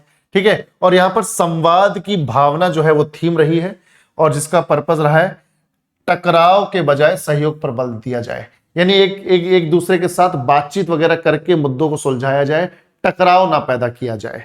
ठीक है दोस्तों, चलिए बाकी आगे बढ़ते हैं। नेक्स्ट, पद्मश्री से सम्मानित के पजानीवेल किस पारंपरिक मार्शल आर्ट से जुड़े हैं? K Pazhanivel who was awarded the Padmashri is associated with which traditional martial art? तो भाई कलारीपयट्टू तो केरल की मार्शल आर्ट है, गटका जो है ये पंजाब की है, और सिलंबम जो है ये तमिलनाडु की है, मार्शल आर्ट तमिलनाडु की है, और थांगता जो है ये मणिपुर की है। अब तुम बता दो ये कहां से हैं, या तो केरल से हैं या तमिलनाडु से, यानी या तो इसके हैं कलारीपयट्टू के या सिलंबम के हैं। तो आंसर है सिलंबम। तो के पजानीवेल जो है वो सिलंबम के बेसिकली एक तरीके से मार्शल आर्टिस्ट हैं। ठीक है, और मैं आपको बता दूं यहां पर कि पुडुचेरी के हैं ये, पुडुचेरी के पजानीवेल, इन्होंने सिलंबम में जबरदस्त योगदान दिया है, और इतना जबरदस्त योगदान दिया है कि पद्मश्री मिल गया इनको। और सिलंबम तमिलनाडु की सबसे प्राचीन पारंपरिक मार्शल आर्ट में से एक है। तमिलनाडु की जो मार्शल आर्ट फॉर्म्स है उनमें से एक है, सबसे पुरानों में से एक है। और 30 जनवरी 1973 को पुडुचेरी के पुरनकुंपम में इनका जन्म हुआ था, पजानीवेल का। और इनके जो उस्ताद थे वो थे राजा राम, उन्हीं से इन्होंने ट्रेनिंग लिया और बाद में इस पूरी मार्शल आर्ट को अपना पूरा जीवन दे दिया। ठीक है, नेक्स्ट, गणतंत्र दिवस की 77वीं परेड में पहली बार प्रदर्शित किए गए दो कुबड़ वाले ऊंट किस क्षेत्र से संबंधित है? द डबल हम्प्ड, इन्हें क्या बोल रहे हैं? हम्प। तो double humped camels showcased for the first time at the 77th republic day parade belong to which region? तो भाई साहब ये लद्दाख में पाए जाते हैं। कहां पर पाए जाते हैं? लद्दाख में पाए जाते हैं, नुब्रा घाटी में, जहां सियाचिन से नुब्रा नदी पिघल के निकलती है, सियाचिन के पिघलने से नुब्रा नदी बनती है, तो जहां पे वो बहती है उसे बोलते हैं नुब्रा नदी की घाटी। तो नुब्रा नदी की घाटी में आपको मिलते हैं ये 2 कुबड़ वाले ऊंट, ठीक है। और एक चीज याद रखना, ये बहुत ज्यादा नहीं है ये, ठीक है, ये बहुत ज्यादा नहीं है, ये कम है। तो लद्दाख के बैक्ट्रियन ऊंट बोलते हैं ना, लद्दाख के बैक्ट्रियन ऊंट बोलते हैं। और एक चीज याद रखना, वहां स्थानीय रूप से इन्हें मुंदरी ऊंट बोला जाता है। लद्दाख में इन्हें क्या बोलते हैं? मुंदरी ऊंट बोलते हैं। और ये लद्दाख में जो ठंडा रेगिस्तान है दोस्तों, उसके मूल निवासी। भाई ऊंटों की जरूरत रेगिस्तान में ही होती है, जहां पे पानी की कमी हो, क्योंकि ये एक बार पानी पीते हैं और उसको लंबे टाइम तक चलाते हैं, ठीक है, कई सारे दिनों तक चलाते हैं। तो यहां पे एक चीज याद रखना, भारत में टोटल ही 365 बैक्ट्रियन ऊंट हैं, यानी ये 2 कुबड़ वाले ऊंट हैं, और ज्यादातर नुब्रा घाटी में पाए जाते हैं। और याद रखना, मतलब समुद्र तल से 14,000 से 15,000 फीट की ऊंचाई पर है ये, चल सकते हैं आराम से 170 किलोग्राम तक का भार लेकर। तो बहुत इंपॉर्टेंट खास बातें हो गई ये, ठीक है, बैक्ट्रियन कैमल्स की। सीमा सड़क संगठन ने भारी हिमपात के बाद किस पर्वतीय दर्रे पर सड़क संपर्क बहाल किया है? The border roads organisation restored road connectivity after heavy snowfall at which mountain pass? मैं आप सबको पहले भी बता चुका हूं, बॉर्डर रोड्स ऑर्गेनाइजेशन, जो हमारे साथ फाउंडेशन पढ़ चुके हैं उन सबको मालूम है, बॉर्डर रोड्स ऑर्गेनाइजेशन की स्थापना मई 1960 में हुई थी, ठीक है। बॉर्डर रोड्स ऑर्गेनाइजेशन की स्थापना मई 1960 में हुई थी। सीमा सड़क भवन नई दिल्ली इसका हेडक्वार्टर है। सीमा सड़क भवन नई दिल्ली इसका हेडक्वार्टर है। और अभी हाल फिलहाल में बॉर्डर रोड्स ऑर्गेनाइजेशन के जो डीजी हैं वो चेंज हुए हैं, वो नए नियुक्त हुए हैं। जरा नाम बताना कमेंट सेक्शन में, हमने डेली करंट अफेयर्स में कवर किया था, ठीक है। तो सीमा सड़क संगठन का काम है, ये बेसिकली मिनिस्ट्री ऑफ डिफेंस के अंडर आती है, रक्षा मंत्रालय के अंडर आती है। और हमारे आर्मी के जो ट्रूप्स हैं, जो सिपाही हैं या फिर अफसर हैं, उन्हीं को स्पेशल ट्रेनिंग देने के बाद यहां पर डिप्लॉय किया जाता है। और जो भी हमारे रिमोट एरियाज हैं, दूर दराज के बॉर्डर वाले एरियाज हैं, वहां पर सड़कें बनाने का काम करती है, बर्फ हटाने का काम करती है सीमा सड़क संगठन। तो जम्मू कश्मीर में चेटरगल्ला पास, ठीक है, या चटेरगल्ला दर्रा, तो जम्मू कश्मीर में चेटरगल्ला या फिर चटेरगल्ला जो दर्रा है जम्मू कश्मीर यूटी में, तो यहां पर बर्फबारी हुई थी 5 से 6 फीट की, तो उसको साफ कर दिया है बीआरओ ने। टाइम तो लगा 3-4 दिन का, पर बढ़िया से साफ कर दिया है, तो जम्मू एंड कश्मीर में। बाकी जोजिला जो दर्रा है ये है लद्दाख में, बनिहाल जो है ये जम्मू एंड कश्मीर में है, और रोहतांग जो है ये हिमाचल प्रदेश में, ठीक है।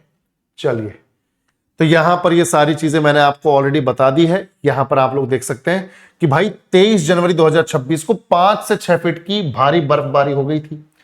48 किलोमीटर लंबा जो रास्ता है वो यहां पे ब्लॉक हो गया। उसके बाद हमारी बॉर्डर रोड्स ऑर्गेनाइजेशन की, ठीक है, ये एक टास्क फोर्स है, 35 बॉर्डर रोड्स टास्क फोर्स, इसकी 118, ये क्या नाम है देखो यहां पे लिखा है आरसीसी, यानी road construction company, road construction company,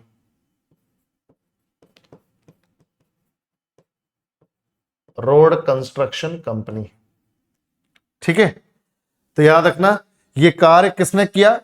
project संपर्क के तहत, क्योंकि संपर्क स्थापित करना था ना, 38 किलोमीटर का जो रास्ता है उसमें संपर्क स्थापित नहीं हो पा रहा, तो प्रोजेक्ट संपर्क के तहत 35 बीआरटीएफ यानी बॉर्डर रोड टास्क फोर्स के 118 रोड कंस्ट्रक्शन कंपनी ने इस बर्फ को हटाया है, ठीक है। तो 40 घंटे के निरंतर कार्य के बाद, 40 घंटे तक लगातार काम किया गया है, तब जाके 25 जनवरी 2026 तक सड़क जो है फिर से कनेक्ट हो पाई है। चलिए आगे बढ़ते हैं।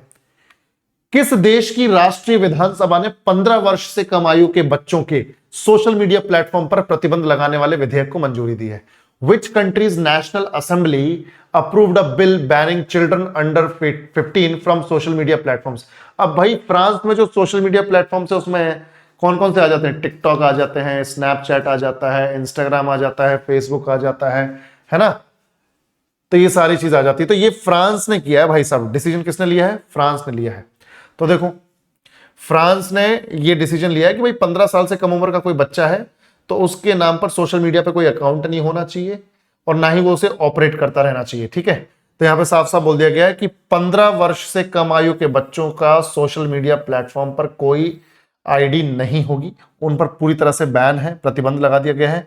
चाहे वो फेसबुक है, इंस्टाग्राम है, यूट्यूब है, टिकटॉक है, स्नैपचैट है, इस पे कहीं पर भी उनकी आईडी नहीं होनी चाहिए। उनकी आईडीज को वेरीफाई किया जाएगा।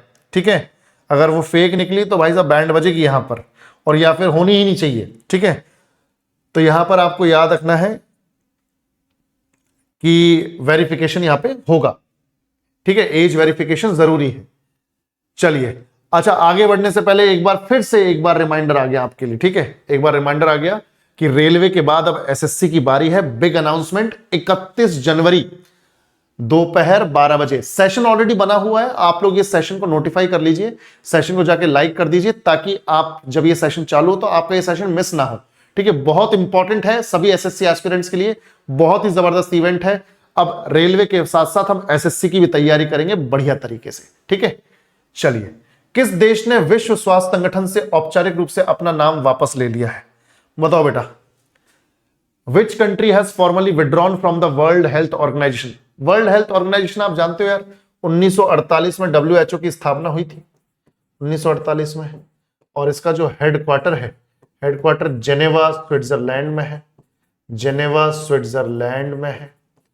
ठीक है, तो यूनाइटेड स्टेट्स ने 1 साल का नोटिस पीरियड पूरा करने के बाद अब डब्ल्यूएचओ से एग्जिट ले लिया है। और ये भाई साहब हैं, तब तक इसी तरह के डिसीजंस होते भी रहेंगे।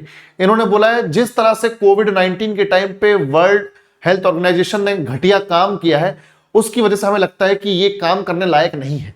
ठीक है, तो अमेरिका तो इनका साथ नहीं देगा इस तरह से, अगर ये विश्व स्वास्थ्य क्षेत्र में काम करते हैं तो अमेरिका ने एग्जिट ले लिया है डब्ल्यूएचओ से। ठीक है भाई, तो यहां पे जो मैंने आपको बताया सेम चीजें यहां पर है। चलिए नेक्स्ट, भारत ने 2026 में पहली बार किस वैश्विक आयोजन में भागीदार देश के रूप में भाग लिया है?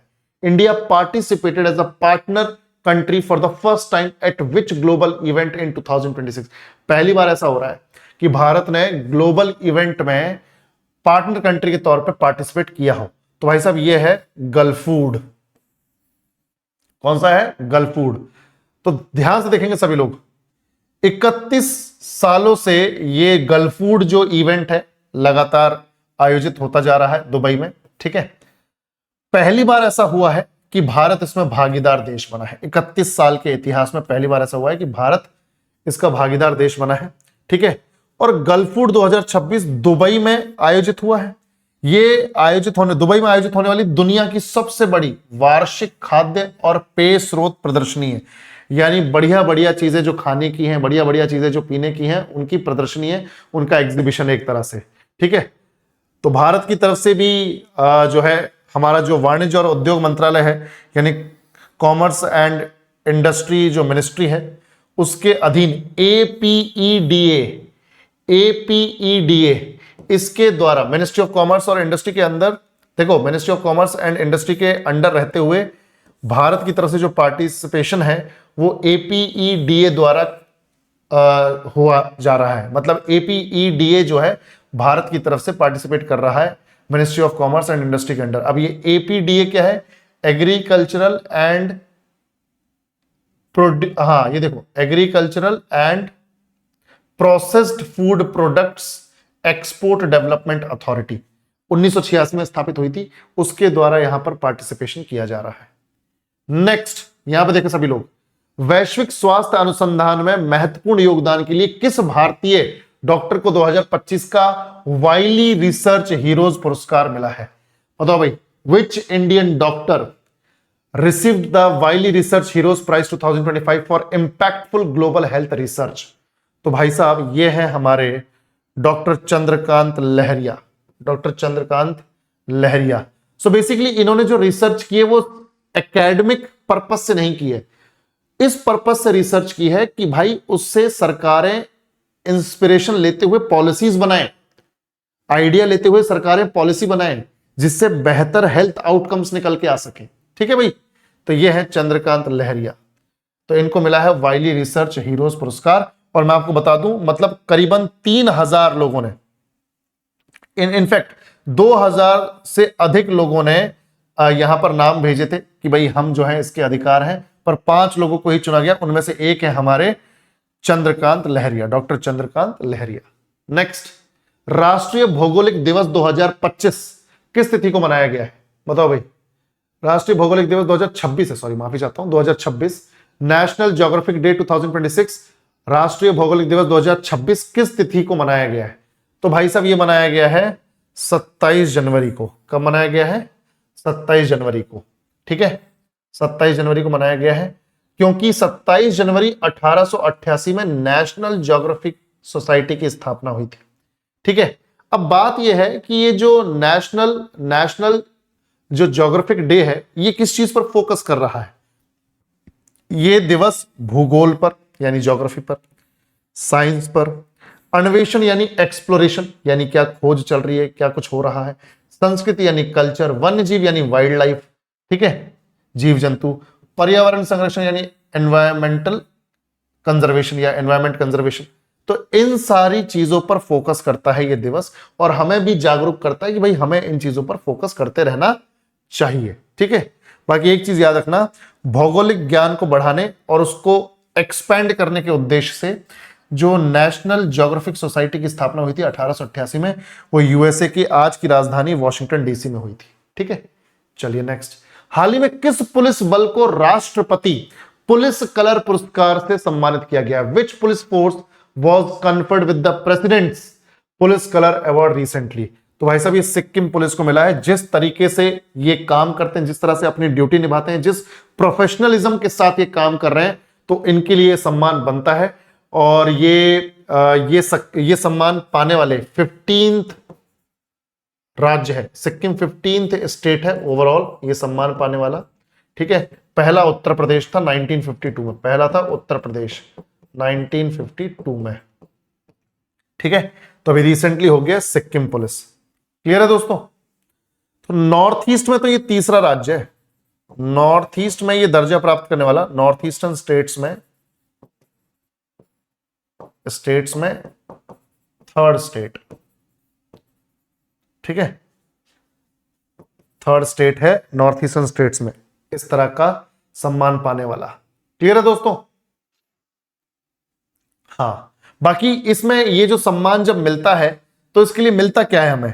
तो प्रतीक के तौर पे, ठीक है, प्रतीक के तौर पे एक ऑफिशियल ध्वज यानी कि फ्लैग, और वर्दी पर पहना जाने वाला प्रतीक चिन्ह यानी जो सिंबल है जो वर्दी पर पहना जाता है, जैसे इस तरह का, देखो ये यहां पे दिखा है ना, इस तरह से यहां पे लगाया जाता है, यहां पे हैंड पर, तो वो वाला यहां पर ये सिंबल मिल जाता है। चलिए नेक्स्ट, भारत में बीटिंग रिट्रीट समारोह मुख्य रूप से निम्नलिखित में से किससे संबंधित है? The beating retreat ceremony in India is primarily associated with which of the following? भाई सीधी बात है, 26 जनवरी को जो हमारा प्रोग्राम शुरू हो रहा है वो लास्ट में खत्म होते होते 29 तारीख आ जाती है, तो 29 तारीख को बीटिंग रिट्रीट सेरेमनी होती है, जिसमें हमारी जो इंडियन आर्म्ड फोर्सेस हैं, जो हमारी भारतीय सशस्त्र सेनाएं हैं, उनके जो बैंड्स हैं, ठीक है, वो बैंड्स जो हैं वो म्यूजिकल इंस्ट्रूमेंट्स प्ले करते हुए आगे बढ़ते हैं, देशभक्ति की जो धुन है वो प्ले करते हैं। ठीक है, तो ये विजय चौक पर मनाई जाती है हर 29 जनवरी को। तो ये कंक्लूजन है रिपब्लिक डे का, यहां पर समापन हो रहा है इस दिन, यानी 29 जनवरी को रिपब्लिक डे जो है वो पूरी तरह से खत्म हो जाता है बीटिंग रिट्रीट सेरेमनी के बाद। ठीक है भाई, तो यहां पे ये याद रखना है आपको। तो रिपब्लिक डे का सेलिब्रेशन जब खत्म होता है तो उसे बोलते हैं द बीटिंग रिट्रीट सेरेमनी। ठीक है भाई, तो यहां पर ये सारी चीजें लिखी हुई हैं, देखो। तो बीटिंग रिट्रीट समारोह भारत में गणतंत्र दिवस समारोह के औपचारिक समापन का प्रतीक है, यानी 29 तारीख को होता है नई दिल्ली के विजय चौक पर। कहां पर? ठीक है, 29 जनवरी को नई दिल्ली के विजय चौक पर। और इसमें बेसिकली होता क्या है कि भारतीय सशस्त्र बलों के जो बैंड हैं वो देशभक्ति के और पारंपरिक जो धुनें हैं उनको प्रस्तुत करते हैं, और बाद में शांतिपूर्ण तरीके से वापसी हो जाती है, यानी रिपब्लिक डे खत्म हो जाता है 29 जनवरी को। यूरोपीय संघ के नए स्वीकृत कानून के अनुसार रूसी पाइपलाइन गैस का आयात निम्नलिखित में से किस तिथि तक पूरी तरह से प्रतिबंधित हो जाएगा? According to the newly approved European union law imports of Russian pipeline gas will be completely banned by which of the following dates? Basically Russia की तरफ से जो गैस पाइपलाइन है, ठीक है, वहां से जो गैस आ रही है उसको पूरी तरह से रोकने के लिए टाइम लग जाएगा 2026 का एंड। पर 2026 के एंड से लेकर ये 30 सितंबर 2027 तक बैन रहेगा, या शायद वो और एक्सटेंड हो जाए आगे, ठीक है, 1-2 महीने। पर हां, यहां से ये चालू हो जाएगा बैन, और ये रहेगा सितंबर 30, 2027 तक, ठीक है भाई। तो याद रखना, यूरोपीय संघ के सदस्य देशों ने रूसी गैस के आयात पर प्रतिबंध लगाने वाले कानून को अंतिम मंजूरी दे दी है, और यह निर्णय जो है इंप्लीमेंट होके रहेगा। ये जो लागू होगा कानून, ये होगा ही होगा। और एक चीज मैं आपको बता दूं, यहां पर याद रखना कि यूरोपीय संघ 2026 के अंत तक रूसी एलएनजी का आयात बंद कर देगा, लिक्विफाइड पेट्रोलियम गैस का आयात बंद कर देगा।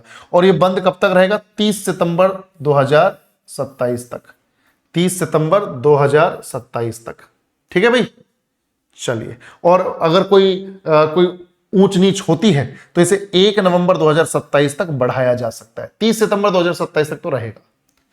नेक्स्ट दोस्तों, हाल ही में सुर्खियों में रही भारतीय महिला हॉकी गोलकीपर सविता पुनिया को निम्नलिखित में से किस पुरस्कार से सम्मानित किया गया है? Indian women's hockey goalkeeper Savita Punia recently in the news was honoured with which of the following awards? तो भाई साहब, इनको मिला है पद्मश्री, ठीक है, इनको मिला है पद्मश्री। जिस तरह का योगदान इन्होंने यहां हॉकी में दिया है विमेंस टीम में, तो उसके लिए इनको यह सम्मान दिया गया है।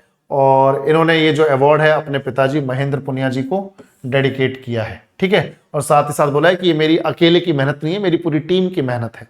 चलिए, बहुत बढ़िया स्पिरिट के साथ यहाँ पे इन्होंने रिसीव किया है ये पद्मा अवार्ड। हाल ही में पद्मश्री से सम्मानित कोल्लाकइल देवकी अम्मा जी, कोल्लाकइल देवकी अम्मा जी निम्नलिखित में से किस क्षेत्र में अपने योगदान के लिए जानी जाती हैं?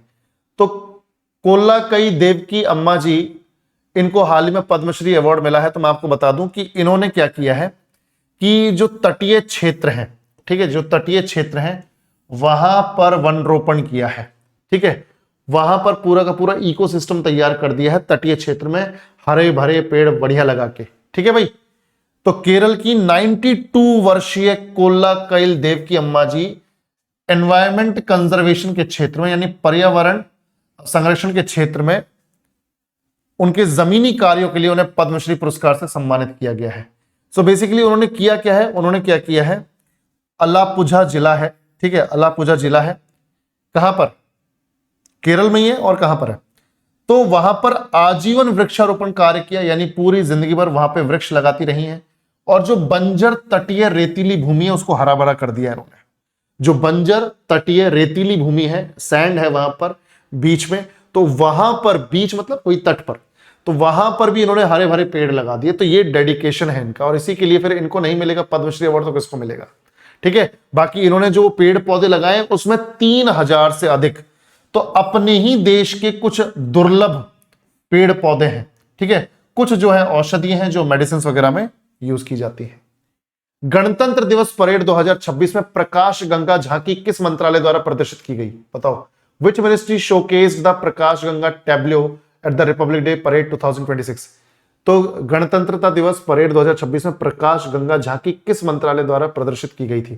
तो ये मिनिस्ट्री ऑफ पावर के द्वारा, मिनिस्ट्री ऑफ पावर के द्वारा। ध्यान से देखो बेटा, विद्युत मंत्रालय मनोहर लाल खट्टर जी मिनिस्टर हैं। तो 26 जनवरी को गणतंत्र दिवस परेड में प्रकाश गंगा, आत्मनिर्भर और विकसित भारत को शक्ति प्रदान करना, ठीक है भाई। तो इसकी जो है यहां पर थीम क्या रही है, इस पूरे टैब्ल्यू की, इस झांकी की थीम क्या रही है? प्रकाश गंगा, आत्मनिर्भर और विकसित भारत को शक्ति प्रदान करना, ठीक है। और एक चीज याद रखना, ये बेसिकली प्रकाश गंगा जो है ये इस मुद्दे से जुड़ी हुई है कि भाई जो परस्पर जुड़े हुए राष्ट्रीय विद्युत ग्रिड हैं उनके माध्यम से विद्युत बिना किसी रुकावट के सब लोगों को मिल रही है। इलेक्ट्रिसिटी बिना किसी रुकावट के पूरे फ्लो में लोगों तक पहुंच रही है। नेक्स्ट, निम्नलिखित में से किस राज्य के मुख्यमंत्री ने PM Svanidhi credit card launch किया और स्ट्रीट वेंडर्स को 206 करोड़ रुपए का ऋण वितरित किया। स्ट्रीट वेंडर्स मतलब जो सड़कों पे गलियों पर ठेला वगैरह लगाते हैं, तो उनको 206 करोड़ रुपए का ऋण वितरित किया है। ठीक है, कौन से राज्य के मुख्यमंत्री ने? PM Svanidhi credit card launch करते हुए। सो बेसिकली ये जो क्रेडिट कार्ड है, पीएम स्वनिधि क्रेडिट कार्ड, ये बेसिकली एक तरह की लोन सुविधा है स्ट्रीट वेंडर्स के लिए जो सड़कों पे ठेले वगैरह लगाते हैं, ताकि वो अपने काम धंधे को थोड़ा और बढ़ा सके। ठीक है भाई। और ये जो है ये आंध्र प्रदेश के चीफ मिनिस्टर ने किया है। क्या नाम है उनका? एन चंद्रबाबू नायडू, है ना, नारा चंद्रबाबू नायडू। तो इन्होंने ये पीएम स्वनिधि क्रेडिट कार्ड जो है ये लॉन्च किए हैं, और 206 करोड़ रुपए की जो है जो स्ट्रीट वेंडर्स हैं उनको ऋण दिया है, बेसिकली उनको लोन दिया ताकि वो अपना काम धंधा अच्छे से चमका सकें। तो आंध्र प्रदेश राज्य भर में ये आयोजित किया गया है। ठीक है भाई, चलिए, तो इससे ऑब्वियस सी बात है स्ट्रीट वेंडर्स को तो फायदा होगा, उनको फाइनेंशियल हेल्प मिल गई। नेक्स्ट, सुभाष चंद्र बोस राष्ट्रीय आपदा प्रबंधन पुरस्कार 2026 के लिए व्यक्तिगत श्रेणी में किसे चुना गया है? Who has been selected for the Subhash Chandra Bose national disaster management award 2026 in the individual category? तो भाई साहब ये हैं लेफ्टिनेंट कर्नल, हमारी इंडियन आर्मी की अधिकारी हैं लेफ्टिनेंट कर्नल सीता अशोक शेल्के, सीता अशोक शेल्के। और एक चीज याद रखना, इनको ये एक तो होती है संस्था वाली कैटेगरी, तो उसमें तो नहीं दिया गया, ये जो इंडिविजुअल व्यक्तिगत जो कैटेगरी है उसमें, ठीक है, यहां पे इनको मिली है ये सम्मान। तो आपदा प्रबंधन के क्षेत्र में, यानी डिजास्टर को मैनेज करने के क्षेत्र में इनका जबरदस्त योगदान रहा है लेफ्टिनेंट कर्नल सीता अशोक शेल्के का, और उनको सुभाष चंद्र बोस राष्ट्रीय आपदा प्रबंधन पुरस्कार 2026 के लिए व्यक्तिगत श्रेणी में चुना गया है। तो बिल्कुल सही इंसान को चुना गया है, क्योंकि उन्होंने काम किया है डिजास्टर मैनेजमेंट के लिए। और याद रखना, सूचना एवं प्रसारण मंत्रालय यानी कि इंफॉर्मेशन एंड ब्रॉडकास्टिंग जो मिनिस्ट्री है, ठीक है, उसने बोला है कि सिक्किम राज्य आपदा प्रबंधन प्राधिकरण यानी Sikkim state disaster management authority जो है, उसको संस्था के रूप में यह सम्मान मिला है। ठीक है भाई, संस्था के रूप में यह सम्मान मिला है। कौन सा वाला? Subhash Chandra Bose national disaster management award 2026। और ये हर साल 23 जनवरी को ही दिया जाता है, पराक्रम दिवस के तौर पर, पराक्रम दिवस के दिन पर ही, यानी 23 जनवरी के दिन पर ही दिया जाता है। किस संगठन ने एकीकृत डिजिटल चुनाव मंच election commission of India net यानी ECI नेट लॉन्च किया है? तो इलेक्शन कमीशन ऑफ इंडिया ने इसे लॉन्च किया है। ठीक है, इलेक्शन कमीशन ऑफ इंडिया आप सब जानते हो, आर्टिकल 324 से 329 तक इलेक्शन कमीशन ऑफ इंडिया के पास है। और इलेक्शन कमीशन ऑफ इंडिया आप सब जानते हो, एक chief election commissioner, 2 election commissioners, जो हमारे देश में 4 जगहों के चुनाव करवाते हैं, राष्ट्रपति के ऑफिस का, वाइस प्रेसिडेंट यानी उपराष्ट्रपति के ऑफिस का, और पार्लियामेंट यानी लोकसभा और राज्यसभा का, और स्टेट लेजिस्लेचर के चुनाव करवाती है इलेक्शन कमीशन ऑफ इंडिया। ठीक है, भारतीय चुनाव आयोग। और अब बेसिकली हुआ यह है कि इलेक्शन से रिलेटेड, ठीक है, चुनाव संबंधी जितनी भी जरूरी सूचनाएं हैं और जो भी जरूरी सेवाएं हैं, सर्विसेज हैं, वो एक ही प्लेटफॉर्म के रूप में आपको मिल जाएगी। और ये प्लेटफॉर्म कौन सा होगा दोस्तों? ECI net, ECI net. ठीक है, चलिए नेक्स्ट। हाल ही में अंतरराष्ट्रीय मुद्रा कोष IMF यानी इंटरनेशनल मॉनेटरी फंड ने वित्त वर्ष 2025-26 के लिए भारत की GDP यानी ग्रॉस डोमेस्टिक प्रोडक्ट की वृद्धि दर के लिए पूर्वानुमान जो लगाया है वो कितने प्रतिशत तक बढ़ा के लगाया है? तो भाई 0.7 बढ़ाया है, जिससे ये हो गया पूर्वानुमान 7.3%। तो भारत की 2025-26 की जो फाइनेंशियल ईयर में जो GDP है उसका अंदाजा लगभग ये है 7.3%। ठीक है भाई, तो 0.7% बढ़ा के 0.7% पॉइंट बढ़ा के 7.3% कर दिया है। नेक्स्ट, 77वें गणतंत्र दिवस समारोह के दौरान राष्ट्रीय ध्वज फहराने वाली फ्लाइट लेफ्टिनेंट अक्षिता धनकर भारतीय सशस्त्र बलों की किस शाखा से संबंधित है? जब बोल दिया है फ्लाइट लेफ्टिनेंट, तो जब यहां फ्लाइट आ गया है तो मतलब ये एयरफोर्स है, इंडियन एयरफोर्स से है। ठीक है, अक्षिता धनकर। और एक चीज याद रखना बेटा, इन्होंने फ्लाइट लेफ्टिनेंट अक्षिता धनकर ने राष्ट्रपति द्रौपदी मुर्मू के साथ राष्ट्रीय ध्वज को फहराया है। और ये हरियाणा में एक गांव है कासनी गांव, वहां को बिलोंग करती हैं। डिफेंस फैमिली से ही आती हैं, यानी इनके परिवार में ज्यादातर लोग जो हैं डिफेंस में ही हैं। और पिता भी इनके इंडियन एयरफोर्स में सेवारत रहे हैं, उन्होंने भी सर्विस की है। बाकी इन्होंने दिल्ली में दिल्ली यूनिवर्सिटी का श्री गुरु तेग बहादुर खालसा कॉलेज से हायर एजुकेशन प्राप्त की। कॉलेज वगैरह इन्होंने दिल्ली यूनिवर्सिटी के नॉर्थ कैंपस में श्री गुरु तेग बहादुर खालसा कॉलेज से ली है। ठीक है। ग्रुप कैप्टन शुभांशु शुक्ला को अशोक चक्र से सम्मानित किया गया। यह सम्मान निम्नलिखित में से किस कारण से दिया जाता है? भाई साहब, पीस टाइम पर, जब युद्ध नहीं हो रहा है उस टाइम पर जो सर्वोच्च सम्मान है सेना की तरफ से वो है अशोक चक्र। तो इस टाइम पे कोई युद्ध वगैरह तो हो नहीं रहा है। शुभांशु शुक्ला जो है ग्रुप कैप्टन है इंडियन एयरफोर्स के, और पहले व्यक्ति हैं भारत के जिन्होंने इंटरनेशनल स्पेस स्टेशन पर कदम रखा। तो देखो ध्यान से, युद्ध क्षेत्र से दूर, यानी युद्ध क्षेत्र तो है ही नहीं, उससे दूर, युद्ध क्षेत्र से दूर जो वीरता इन्होंने दिखाई है स्पेस में जाने की, जो इन्होंने एक आत्म बलिदान का काम दिखाया, क्योंकि कल को मान लो कुछ अनहोनी हो जाती आते वक्त या जाते वक्त, तो भाई जबरदस्त रिस्क पे वो गए हैं। ठीक है। तो इसके लिए इनको अशोक चक्र से सम्मानित किया गया है। ठीक है भाई, तो यहां पर ये सारी की सारी वही बातें हैं। नेक्स्ट, कक्षा 9 से 12 तक की छात्राओं को वित्तीय सहायता प्रदान करने वाली नमो लक्ष्मी योजना किस राज्य द्वारा लागू की गई है? बताओ भाई। The Namo Lakshmi scheme which provides financial assistance to girls studying in class 9 to 12 has been implemented by which state? तो ये गुजरात के मुख्यमंत्री हैं, है ना? इनका नाम बताना, गुजरात के मुख्यमंत्री हैं। तो यहां पर देखो ध्यान से, यहां पर गुजरात सरकार ने 2025-26 की जो हमारी ये 2025-26 का जो एकेडमिक ईयर है, इसमें नमो लक्ष्मी योजना के तहत 1250 करोड़ की घोषणा की है। ठीक है। यानी कक्षा 9 से 12 तक की जो 12 लाख से अधिक छात्राएं हैं उनको यहां पे लाभ मिलेगा। कक्षा 9 से 12 तक की जो 12 लाख से अधिक छात्राएं हैं उनको यहां पे एक तरीके से फायदा मिलेगा।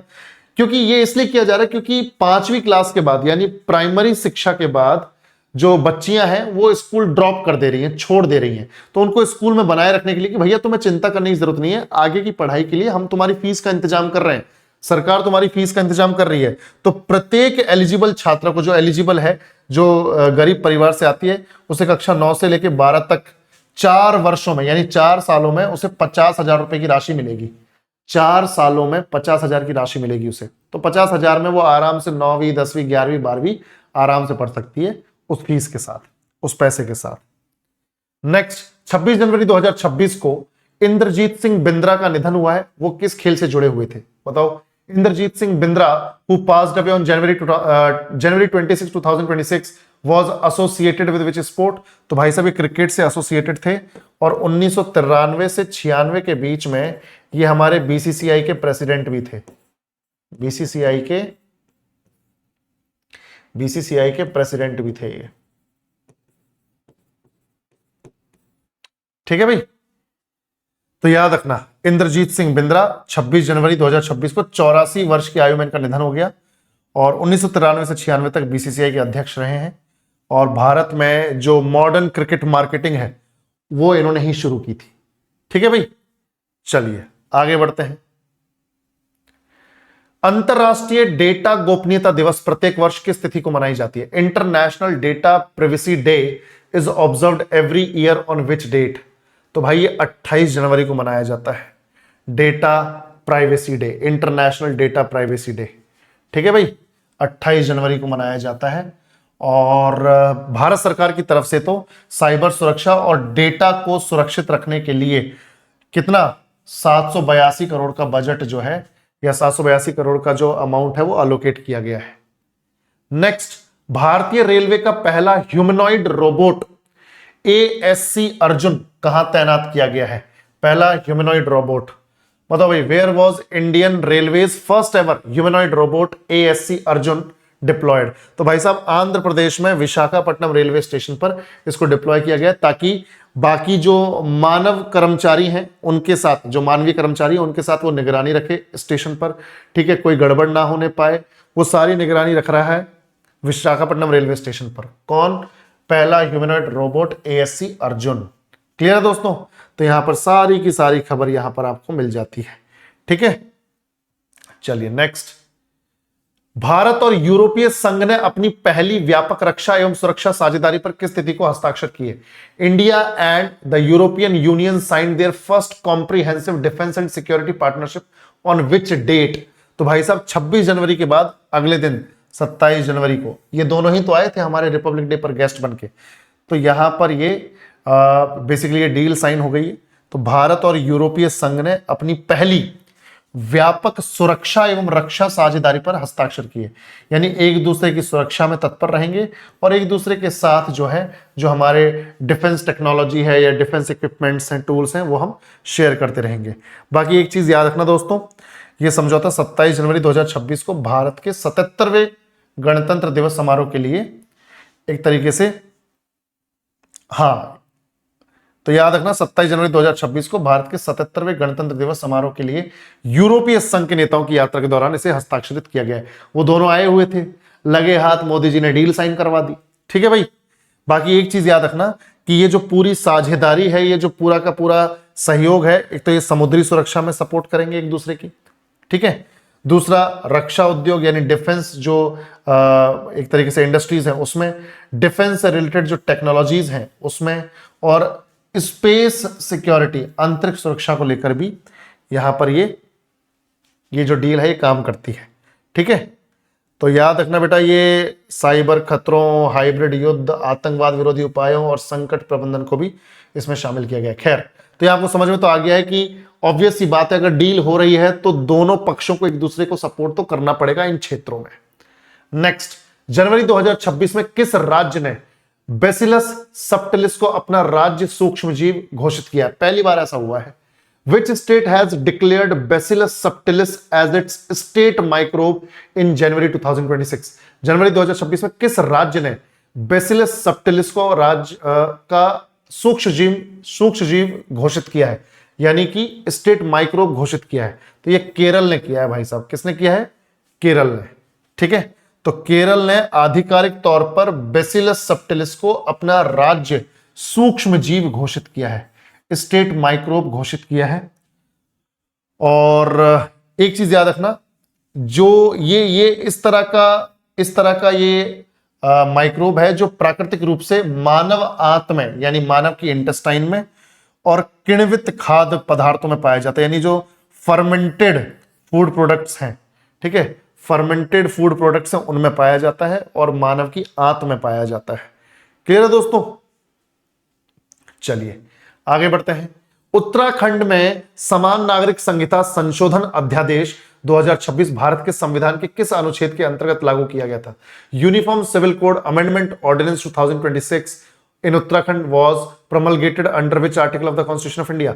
भाई, राज्य के स्तर पर अध्यादेश जारी करने का अधिकार गवर्नर का है और वो भी आर्टिकल 213 में। केंद्र के स्तर पर अध्यादेश जारी करने का अधिकार राष्ट्रपति का है आर्टिकल 123 में, पर यहां है 213, तो गवर्नर का अधिकार है। यहां पर अध्यादेश अगर राज्य स्तर पर जारी हुआ है तो सीधे सीधे कहीं और जाने की जरूरत ही नहीं, आपको समझ में आ जाना चाहिए कि गवर्नर के आदेश के साथ हुआ है या गवर्नर के द्वारा यह अध्यादेश जारी हुआ है, क्योंकि उसके पास पावर है। ठीक है भाई।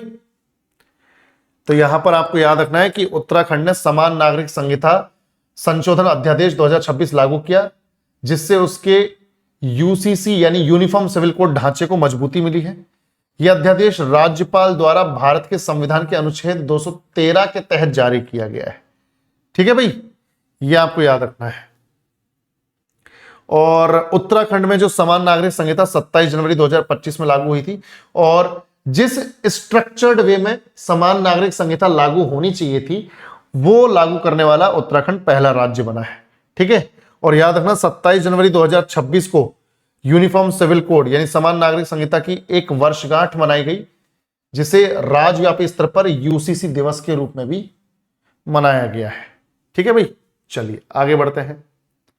बांग्लादेश ने मानव रहित हवाई वाहनों यानी कि एक तरीके से ड्रोन्स या फिर अनमैन्ड जो व्हीकल्स हैं, ठीक है, उनके स्थानीय उत्पादन यानी अपने ही देश में, बांग्लादेश में ही उत्पादन और उनको असेंबल करने की जो फैसिलिटी है उसको लेकर समझौता किया है। किस देश के साथ?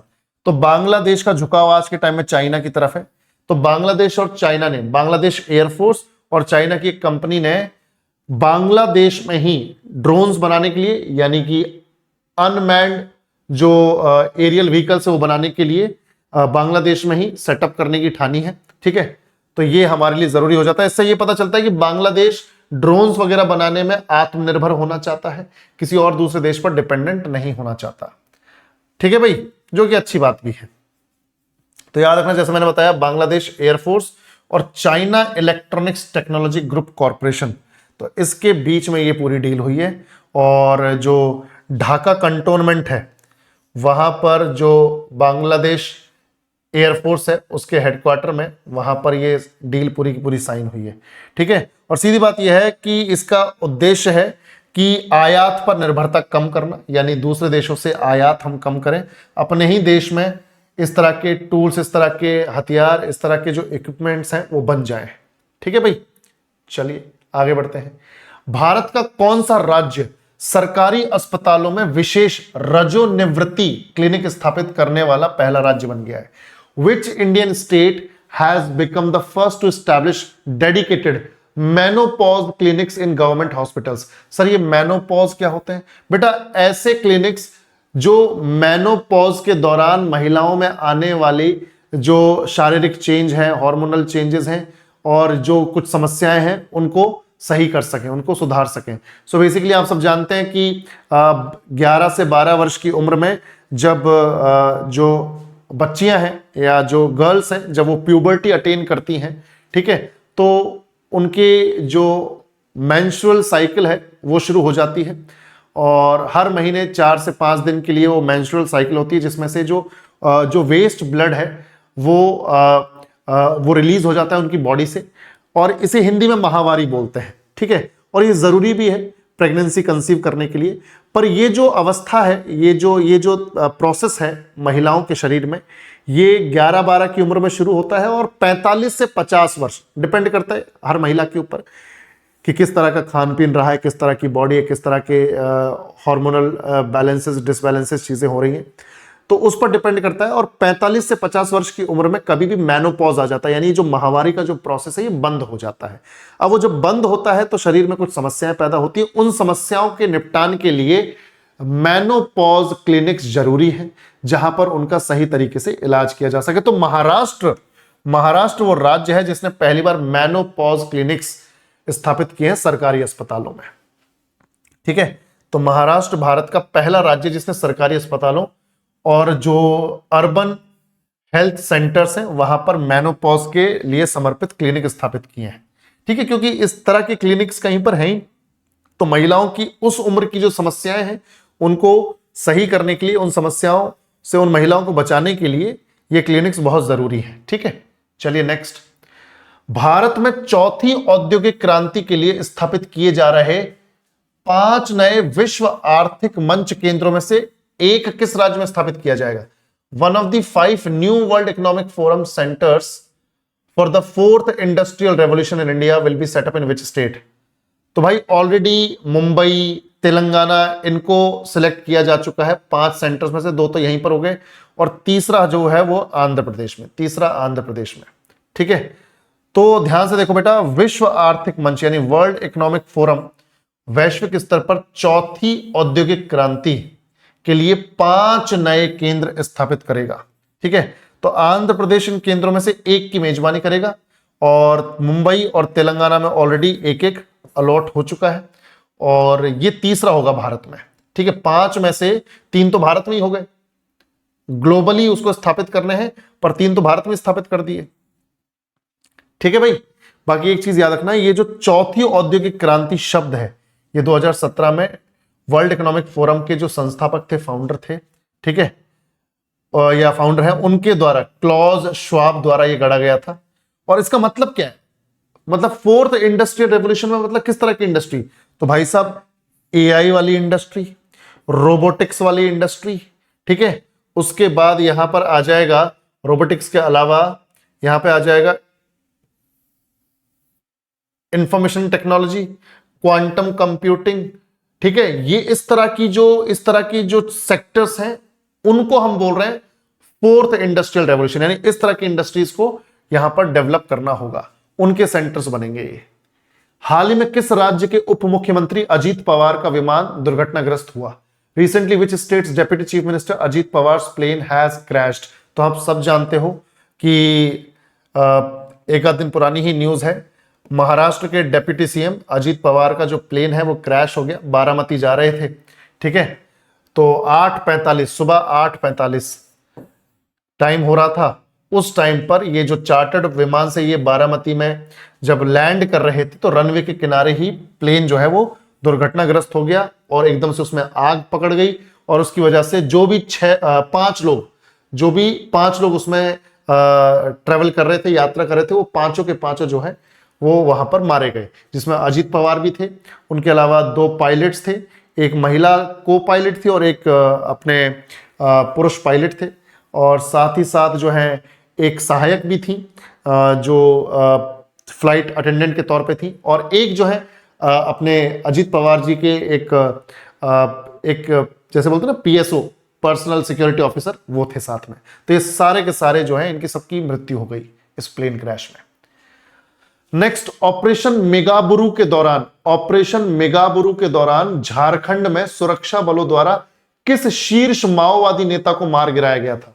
तो दोस्तों ये थे पतिराम मांझी उर्फ अनलदा, पतिराम मांझी उर्फ अनलदा, इनको मार गिराया गया था। तो ऑपरेशन मेगाबुरु झारखंड के पश्चिमी सिंहभूम जिले के सारंडा वन क्षेत्र में चलाया गया था। सीआरपीएफ और झारखंड पुलिस का ये जॉइंट अभियान था, और इसमें जो माओवादी शीर्ष नेता है अनलदा, उसके साथ और 16 माओवादी जो है वो मारे गए हैं, ठीक है। और पतिराम मांझी उर्फ अनलदा पर झारखंड में, ओडिशा में, ठीक है, और एनआईए द्वारा, ठीक है, कुल 2.35 करोड़ रुपए का इनाम घोषित किया हुआ था। तो इसका मरना जरूरी था या इसका पकड़ा जाना जरूरी था, खैर मारा गया। क्लियर है भाई।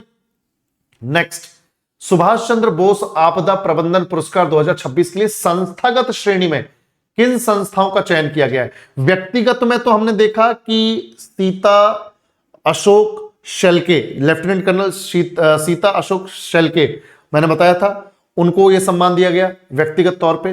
बाकी अगर संस्थागत तौर पे देखोगे तो सिक्किम राज्य आपदा प्रबंधन प्राधिकरण, ये मैंने उस न्यूज में भी आपको बताया था जहां पे सीता अशोक शेल्के के बारे में हमने पढ़ा, तो वहां पर मैंने बताया था संस्थागत स्तर पर देखोगे, इंस्टीट्यूशन के लेवल पर देखोगे तो सिक्किम राज्य आपदा प्रबंधन प्राधिकरण को यह सम्मान मिला है, ठीक है भाई।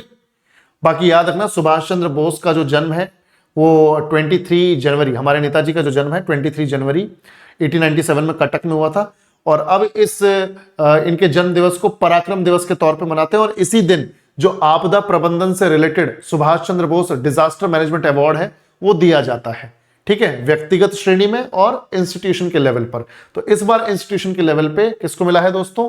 ये मिला है सिक्किम राज्य आपदा प्रबंधन प्राधिकरण को, और व्यक्तिगत लेवल पे तो लेफ्टिनेंट कर्नल सीता अशोक शेल्के।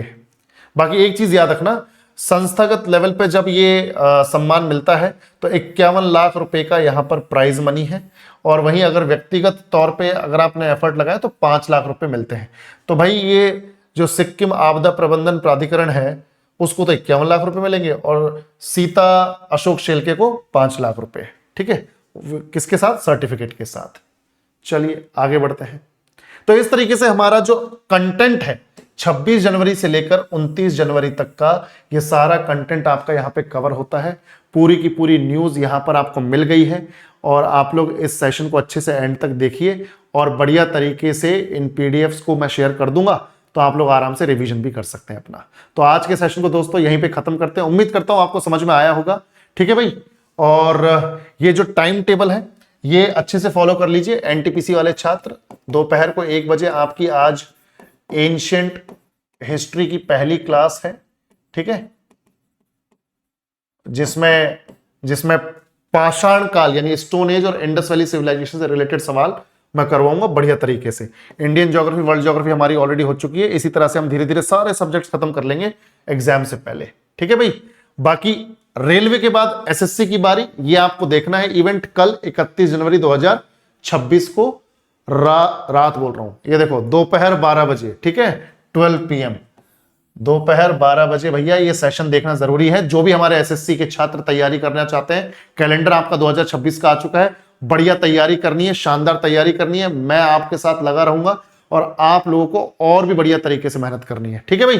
तो रेलवे के साथ साथ एसएससी भी अब हम शुरू करने जा रहे हैं, पर एग्जैक्टली अनाउंसमेंट क्या है वो मैं आपको बताऊंगा 31 तारीख दोपहर 12 बजे। बाकी ऑफर जारी है, ठीक है, आज ऑफर चल रहा है और कल ऑफर है, तो इसीलिए लास्ट 2 दिन बचे हैं, बिल्कुल भी मौके से मत चूको। फिर तुम बाद में कहोगे कि सर ऑफर एक्सटेंड कर दो। ऑफर एक्सटेंड नहीं होगा बेटा, आपको लिमिटेड टाइम में ही ये ऑफर को ग्रैब करना है ताकि आप जल्द से जल्द तैयारी शुरू कर सकें। अब लापरवाही मत बरतो, अगर आपको वाकई एग्जाम क्रैक करना है तो एनरोल होकर अपनी तैयारी चालू कर दो, ठीक है भाई। जीके दर्शन बैच रेलवे डेडिकेटेड एग्जाम्स के लिए, चाहे आप सीबीटी 1 की तैयारी कर रहे हो अभी 2025 वाले की एनटीपीसी की, या फिर आने वाले रेलवे के किसी एग्जाम की तैयारी करोगे, तो जीके दर्शन बैच आपको पूरी जीके कवर करवाता है, अपडेटेड नोट्स के साथ, अपडेटेड कंटेंट के साथ, प्रिंटेबल नोट्स के साथ और बिल्कुल बेसिक से एडवांस।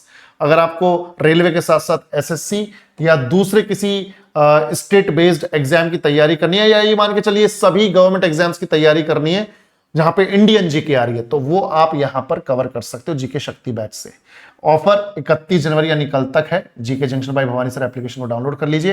एप्लीकेशन डाउनलोड जब कर लोगे तो पेड क्लासेस में जाके दोनों बैचेस आपको दिख जाएंगे, जिसमें भी एनरोल होना हो सकते हैं। बाकी कोई परेशानी तो इस नंबर पे आप कांटेक्ट कर लीजिएगा, यहां पर आपको सारी जानकारी जो है दे दी जाएगी और फ्री होते मैं आपको यहां पे कांटेक्ट करूंगा, ठीक है भाई। बाकी सेशन पसंद आया तो लाइक कर दीजिए, कमेंट्स में जरूर बताना बेटा कैसा लगा सेशन, शेयर कर दो और सब्सक्राइब कर लो चैनल को।